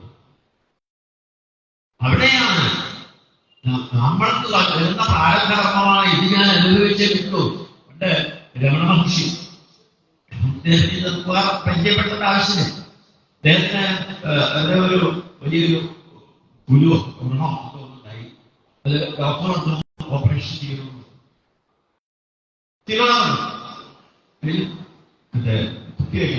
ബോധം നിങ്ങൾ വിചാരിച്ചാൽ ബോധമില്ല എന്നത് മുറിക്കേണ്ട മുറിച്ചോളൂ. പച്ച മാംസത്തെ മുറിച്ചെടുത്ത് അവര് ഓപ്പറേഷൻ ചെയ്തു. അദ്ദേഹത്തിന്റെ അടുത്ത് ചോദിച്ചു, ഞങ്ങൾ ഇത് മുറിച്ചു കഴിഞ്ഞ സമയത്ത് അങ്ങനെ വേദനിച്ചില്ലേ? അദ്ദേഹം ഒരേ ഒരു വാക്യമാണ്, ആ മുറിച്ചെടുക്കുന്ന സമയത്ത് അവിടെ വേദനിക്കുന്നുണ്ട് എന്നുള്ള മനസ്സ് എന്റെ മനസ്സ് വേദനിക്കുകയാണ്. വേദനിക്കുന്നുണ്ട് എന്നുള്ള മനസ്സ് വരുമ്പോഴാണ്, മനസ്സ് വേദനിക്കുമ്പോഴാണ് നമുക്ക് കാണാൻ പറ്റാൻ വരുന്നത്. അപ്പൊ അതിന്റെ പ്രാരംഭമാണ്. അവിടുന്ന് അത്രയും മാസം മുറിച്ച് കളയുന്നത് ആ ഭാഗത്തിന്റെ പ്രാരംഭമാണ്. അത് മുറിച്ച് കൊണ്ടുപോട്ടെ എന്നുള്ള രീതിയിൽ പറയാറാവണമെന്നുണ്ടെങ്കിലും അതാണ് പ്രാരംഭമാണ് പ്രത്യേകത. ഇവിടെ അദ്ദേഹം തർപ്പണത്തിന് വേണ്ടിയിട്ട് നദിയിലേക്ക് പോയി കഴിഞ്ഞ സമയത്ത് അവിടെ വെച്ച് ഉണ്ടായിട്ടുള്ള ഒരു സംഭവത്തെ അദ്ദേഹത്തിന്റെ ജീവിത കഥയിലേക്ക് കൂട്ടിച്ചേർന്നതായിട്ടുള്ള ഒരു ഐനേയാദിവാസം, ഒരു മാൻകുട്ടിയായിട്ടൊരു ബന്ധമുണ്ടായി. തർപ്പണം ചെയ്യുന്ന സമയത്ത് അദ്ദേഹത്തിന്റെ ഒരു ദുഃഖത്തിന്റെ നാദം കേട്ടോ, അതിന് പിന്നിൽ മുമ്പിൽ ഓടി വരുന്നതിനുള്ള മാൻപേട, ഗർഭിണിയായിട്ടുള്ള മാൻപേട നദിയിലെത്തുന്ന സമയത്ത് ആ വെള്ളത്തിലേക്ക് പ്രസവിച്ചു. മാത്രമല്ല നാട്ടിലേക്ക് ചാടിക്കിടന്ന സമയത്ത് അവിടെ വെച്ച് മരിച്ചു കൂടുന്നു. ഇതിൽ മാത്രമല്ല ഇദ്ദേഹം നിൽക്കുന്നതായിട്ടുള്ള ആ കടവിലൂടെ യാത്രയായി കുട്ടി ഒഴുകി വന്നത്. ഒരു സെക്കൻഡ് അദ്ദേഹം ആലോചിച്ചു, പാവപ്പെട്ട ജീവൻ ഇത് ഒഴുകിപ്പോയി കഴിഞ്ഞിട്ടുണ്ടെങ്കിൽ താൻ കണ്ടുകൊണ്ട് നിൽക്കാൻ വിചാരിച്ചുകൊണ്ട് അതിനെ എടുത്തു വരയിലേക്ക് കയറ്റി വെച്ചു. അവിടെ വിട്ടാൽ മതിയായിരുന്നു. പക്ഷെ പ്രാരബ്ധത്തിൽ അവിടെ ഓരോന്നും പിന്നിൽ നിന്ന് നിൽക്കുന്നതിന്റെ പ്രാരബ്ധങ്ങളാണ്. അപ്പോഴാണ് അദ്ദേഹത്തിന് സാധനമോ അന്യമോ വേറെ ഏതെങ്കിലും മൃഗങ്ങൾ വന്നത് കഴിഞ്ഞ് താൻ ഈ രക്ഷപ്പെടുത്തിയത് വെറുതെ ആയി. തനിക്ക് രക്ഷിക്കാൻ സാധിച്ചോ? ബാലസ്ഥേനം പ്രഭാതം ചോദിച്ചിട്ടുണ്ട്, അച്ഛനാണ് ഒരു കുട്ടിയെ രക്ഷിക്കണമെന്നുണ്ടെങ്കിൽ അച്ഛൻ ജീവിക്കുമ്പോൾ കുട്ടി കഴിക്കാറുണ്ടോ?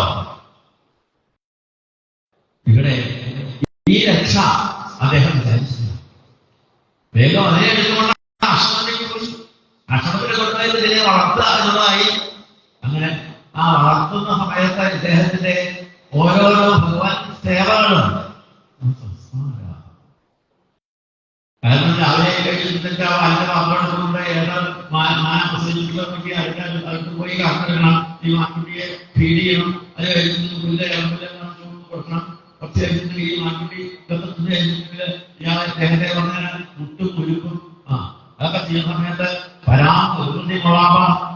മുത്തശ്ശന്മാരൊക്കെ കാര്യമൊക്കെ ഞാൻ വേദി വെച്ച് കഴിഞ്ഞാൽ കുട്ടികളെ ചിരിക്കുകയൊക്കെ ചെയ്യും. ഒരു സന്തോഷം. ഈ മുത്തശ്ശന്റെ സന്തോഷത്തിന് വേണ്ടിയിട്ടാണ് മുത്തശ്ശൻ ചെയ്യുന്നത് അല്ലേ? അപ്പൊ ഇതുപോലെ ഓരോ കർമ്മങ്ങളും നമ്മൾക്കിവിടെ കാണിച്ചു തരുന്നു. ഇദ്ദേഹം വേദിയിൽ വന്ന ആൺകുട്ടി വരയ്ക്കുന്ന സമയത്ത് തന്റെ വേലക്കുട്ടി വന്ന് ഉമ്മയ്ക്കാണെന്നൊക്കെയാണ് ഇദ്ദേഹത്തിന്റെ ആ മനസ്സിലുള്ള ചിന്ത. അതുകൊണ്ട് എന്തെന്ന് വെച്ചാൽ സാധാരണ കുട്ടികളെ അടുത്ത് കയറ്റി വയ്ക്കൂ. ആ ആൺകുട്ടി അടുത്ത കഴുത്തിൽ പിടിച്ച് നടക്കും. ഇടക്കിടക്കൊക്കെ അതിനെ താഴെ കൊഞ്ചിക്കും. ആ ആൺകുട്ടിയോടുള്ള സ്നേഹം തന്റെ ഒരു പൗത്രനോടുള്ള സ്നേഹമായിട്ട് മാറിയതോട് കൂടിയിട്ട് ഇദ്ദേഹം ദിവസമായി ചെയ്തുകൊണ്ടിരിക്കുന്നതായിട്ടുള്ള ഭഗവത് സഭസ്മാരമാണ്. ഭഗവത് സഭകളോടും കൂടി അദ്ദേഹം മറന്നുപോയി. എന്താ ചെയ്യാ? അവസാനം ഇദ്ദേഹത്തിന്റെ അവസാന കാലം അവസാന സമയത്ത് ഈ മാൻകുട്ടിയുടെ അടുത്ത് വരും, പുസ്തകിക്കണമെന്ന് നോക്കും. ആ മാൻകുട്ടിയോട് എനിക്ക് വയ്യാതെ എനിക്കോ നോക്കി എന്നൊക്കെ തന്നെ തന്റെ കുട്ടികളോട് അതിലേക്ക് അദ്ദേഹം പറയും. മരിച്ചു കഴിഞ്ഞാൽ നിങ്ങൾ മരിച്ചു കഴിഞ്ഞാൽ എന്റെ കുട്ടിയുടെ അവസ്ഥ എന്താവും പറയുമ്പോ മനസ്സിലായ ഓർമ്മകളുണ്ട്. നമ്മളൊരു അമ്മൂമ്മ ഉണ്ടായിരുന്നു. അമ്മൂമ്മ എല്ലാ ദിവസവും മെക്കാനിക്കൽ ഒഴിവാക്കുന്നു. അങ്ങനെ തൊഴുത് ഒരു ദിവസം അമ്മൂമ്മയ്ക്ക് തോന്നി മെക്കാനിക്കൽ അമ്മയുടെ കാലം കഴിഞ്ഞാൽ എന്റെ സ്ഥിതി എന്താവും. അതുപോലെ ഈ മരിക്കാൻ കണ്ടതായിട്ടുള്ള ഭരതൻ ഈ മാൻകുട്ടിയെ താൻ എങ്ങനെ രക്ഷിക്കും, തനിക്ക് വയ്യാതെയോ എന്നുള്ള ഭാവത്തോടുകൂടി മാൻകുട്ടിയെ എന്നുള്ളത് പറഞ്ഞുകൊണ്ട് ജീവൻ വെടിഞ്ഞു. ആരെ വിചാരിച്ചാണോ ജീവൻ വെടിയുന്നത്? വേദത്തിൽ പറഞ്ഞു പറഞ്ഞാൽ ആ ആളായിട്ടാണ് പിന്നീട് ജന്മം കിട്ടാറ്. അതുകൊണ്ട് അതിനോട് സൂക്ഷിച്ചുകൊള്ളു. കാരണം ഈ വീട്ടില് എഴുതി വെച്ചിട്ടുണ്ടാവല്ലോ, ഭൗഭൗന്നുള്ള സാധനങ്ങൾ പേരൊക്കെ എഴുതി വെച്ചിട്ടുണ്ടാവുമല്ലോ. അതൊക്കെ ചിലപ്പോ എന്തെങ്കിലും കാരണം കൊണ്ടൊക്കെ ചിലപ്പോ അസുഖമൊക്കെ വന്നു കഴിഞ്ഞിട്ടുണ്ടെങ്കിലേ ചാവാക്കടുത്ത് ഒക്കെ കിടക്കുന്നത് പുറത്തുനിന്നല്ലേ. കാരണം അതൊക്കെ എന്തെങ്കിലും സാധനങ്ങളാണ് ഇട്ടുള്ളത്. അത് എവിടെയൊക്കെയാണ് കൃഷി വെക്കുന്നത് ആർക്കും ഒരു വിധിയില്ല. അയ്യോ അതെ, അത് അവർക്കൂടെ നടക്കുന്ന സാധനം അവർക്ക് കഴിക്കുന്നതല്ല. ഇങ്ങനെയൊക്കെയാണ് എന്ത് ഭാഗ്യം ചെയ്തിട്ടുള്ളതെന്ന് ആലോചിച്ച് നോക്കും. ദേശീയ ഭാഗ്യം കിടക്കണം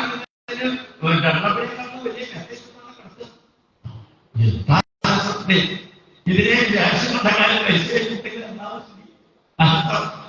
അതൊരു പക്ഷേ അതിന്റെ പ്രാർത്ഥന കഴിച്ചതുകൊണ്ട് ഇവരുടെ വീട്ടിൽ നന്നായിട്ട് നിൽക്കുന്നതെങ്കിൽ ചിലപ്പോ ഏതെങ്കിലും വീട് കൊണ്ടിട്ട് വൈ എന്ന് പറയാൻ ചെയ്യുന്ന സാധനമായിട്ടാണ് നമ്മൾ ചെയ്യുന്നത്. അതൊക്കെ ചിന്തിക്കുക.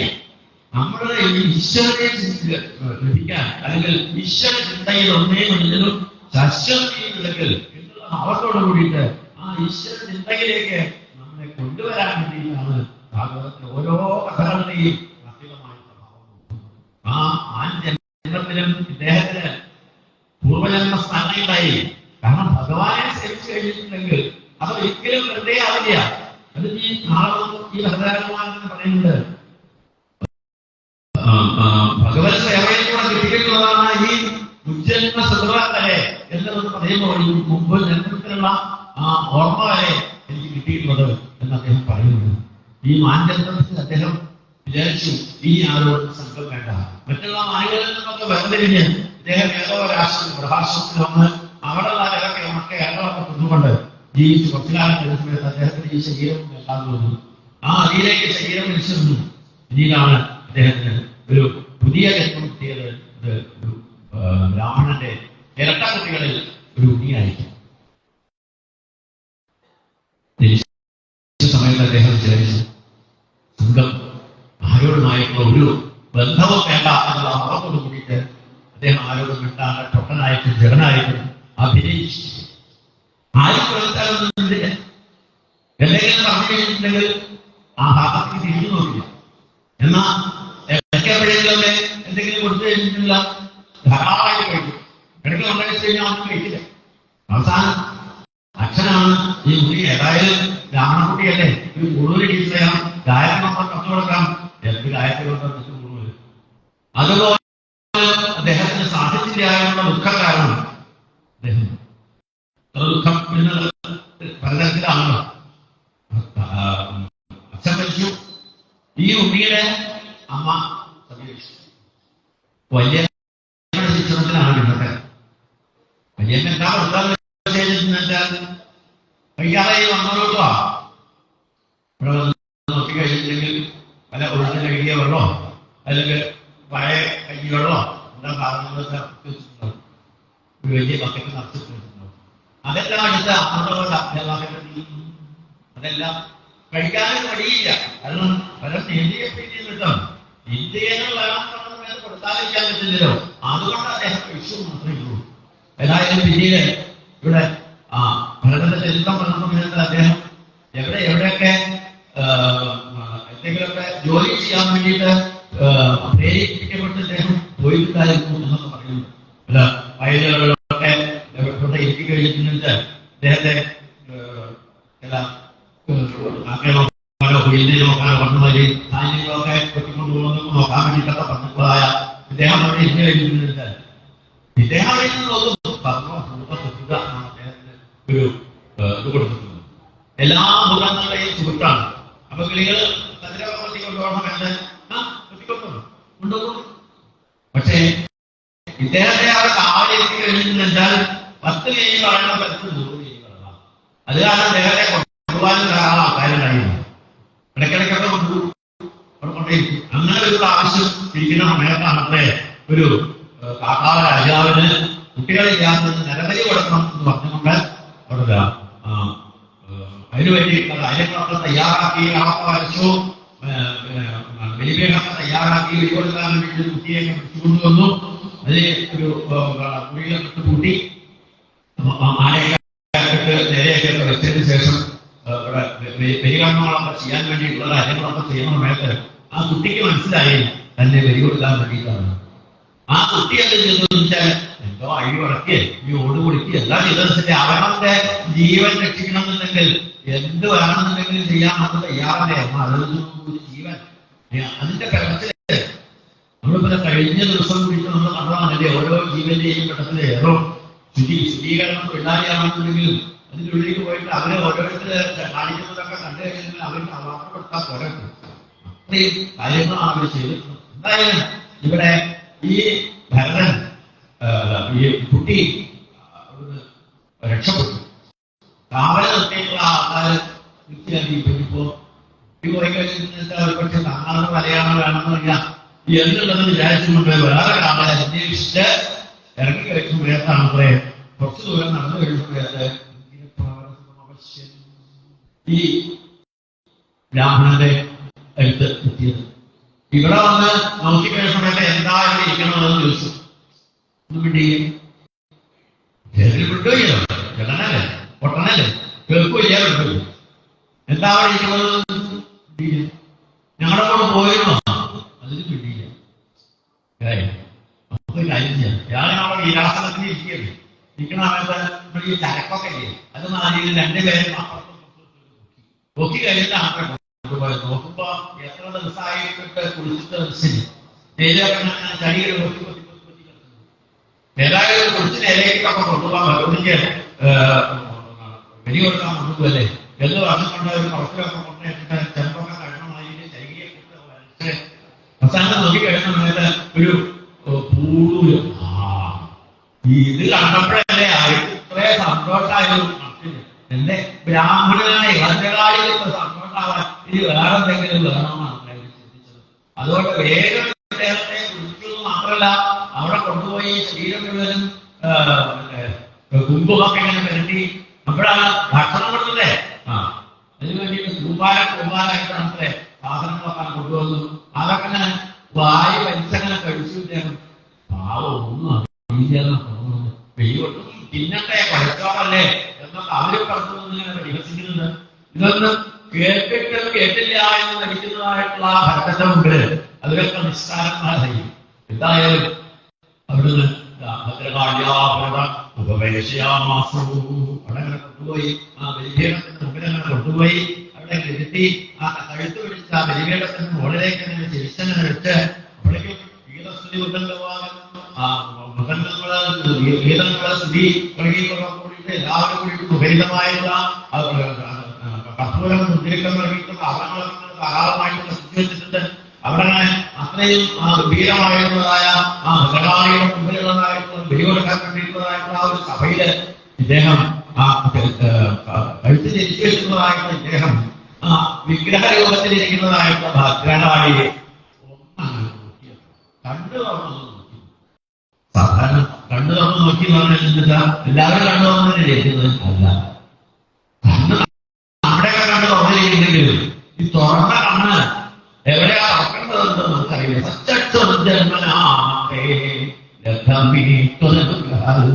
ആ കണ്ണാണ് അദ്ദേഹം തുറന്നത്.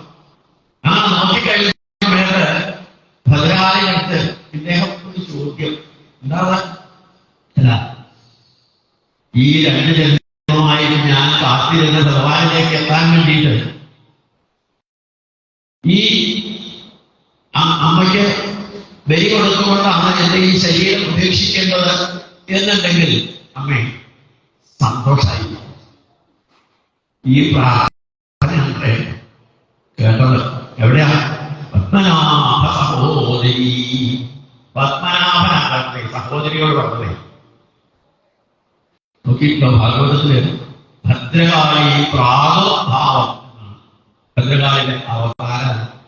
ഭദ്രകാളിക്ക് എല്ലാവരും നടന്നിട്ടുള്ളതായിട്ടുള്ള കാലികയില് എപ്പോഴും നമുക്ക് അമ്മയുടേതായാലും നിശ്ചയിച്ചിട്ടുണ്ടെങ്കിൽ എത്തും കൊണ്ടുവന്നിരുന്നതായിട്ടുള്ള സത്യസ്വരൂപിണിയായിട്ടുള്ള ആ അമ്മയെ നോക്കാണല്ലോ.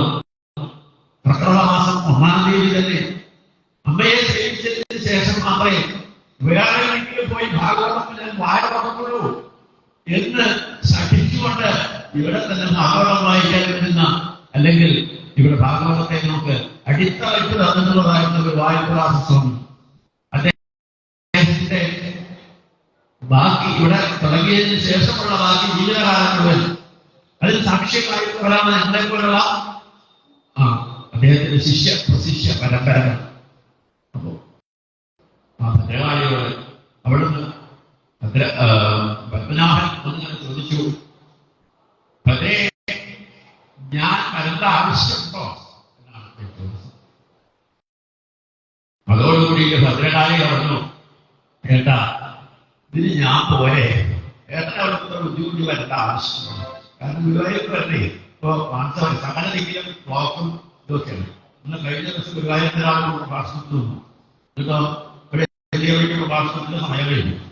ഇതുപോലെ ഇവിടെ ഭദ്രകാലം വെച്ച് വെട്ടാൻ വേണ്ടി കിടക്കുന്നതായിട്ടുള്ള വളരെ മുമ്പിലേക്ക് ഗുരുവായൂരത്തിൽ അവർക്ക് വന്നിട്ട് പറഞ്ഞു വിചാരിച്ചു.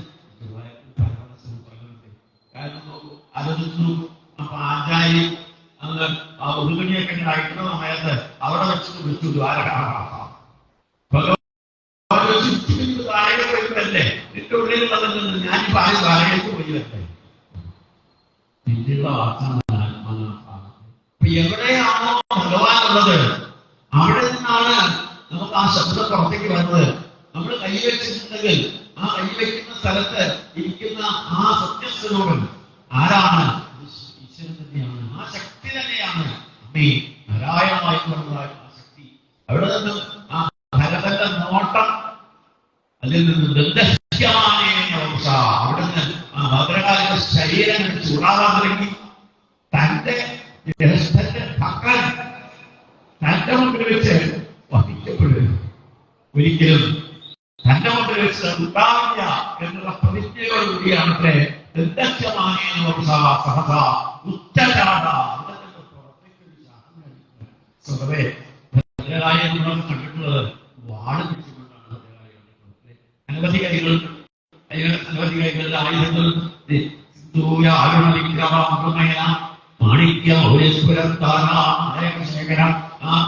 ത്രിപുരസുന്ദരിയായിരിക്കുന്നതായിട്ടുള്ള ആ ഭഗവതി അവിടെ ചാടി കഴിഞ്ഞ സമയത്ത് തന്റെ വാടകത്തെ ഇതിനെ സ്വയം എത്തിക്കുക എന്നുള്ള ഭാവത്തോടുകൂടിയാണ് അവിടെ ഇയാളെ വെട്ടാനൊക്കെയുള്ളതായിട്ടുള്ള വെളിച്ചപ്പാടിന്റെ കയ്യിൽ നിന്നും വാള് വാങ്ങിയിട്ടാണ് ആദ്യം തന്നെ വെളിച്ചപ്പാടുണ്ട് ശിരസ് വെട്ടി.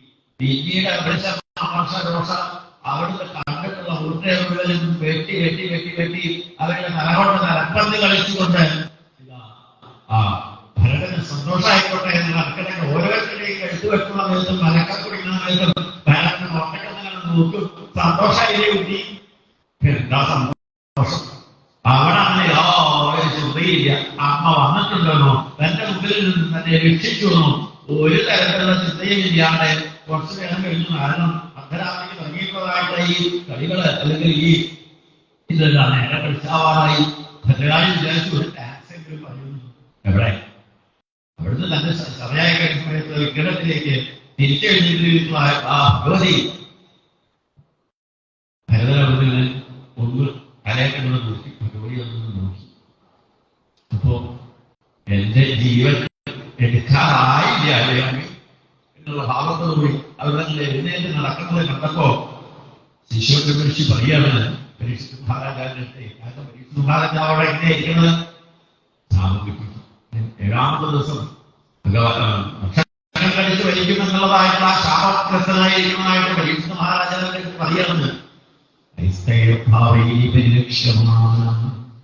ഭഗവാൻ നമ്മളെ ഏത് നേരത്ത്, ഏത് സമയത്ത്, ഏത് രൂപത്തിൽ, എപ്പോ, എവിടെ, എങ്ങനെ വന്ന് രക്ഷിക്കും എന്നുള്ളത് പറയാൻ സാധിക്കില്ല. കാരണം ഭഗവാൻ വേണമെന്ന് വിചാരിച്ചു കഴിഞ്ഞാൽ അത് നടത്തിത്തരും ഭഗവാൻ. അതിന് എങ്ങനെ വന്നു, എപ്പോ വന്നു എന്നൊന്നും അന്വേഷിക്കേണ്ട. പരിലക്ഷ്യമാണ്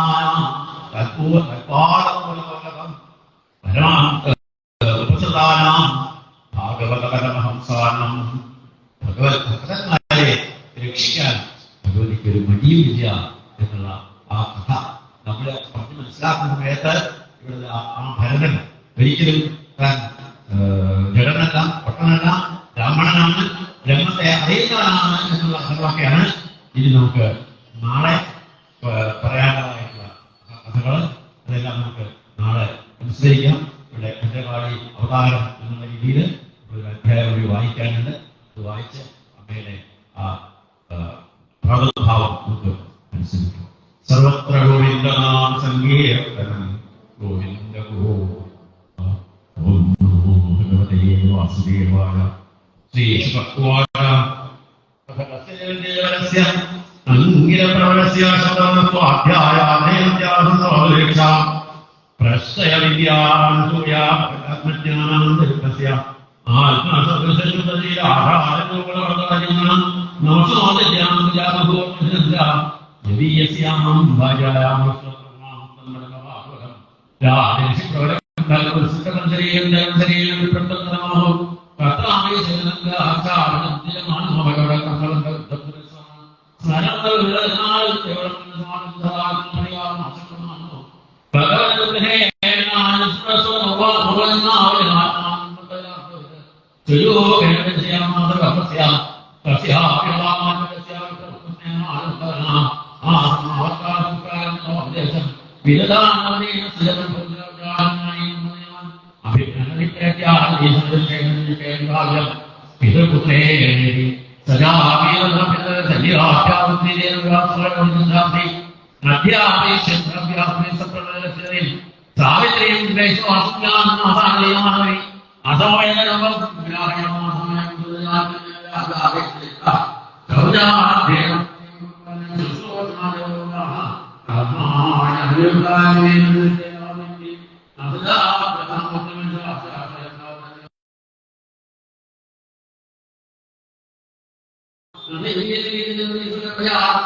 സ്വയം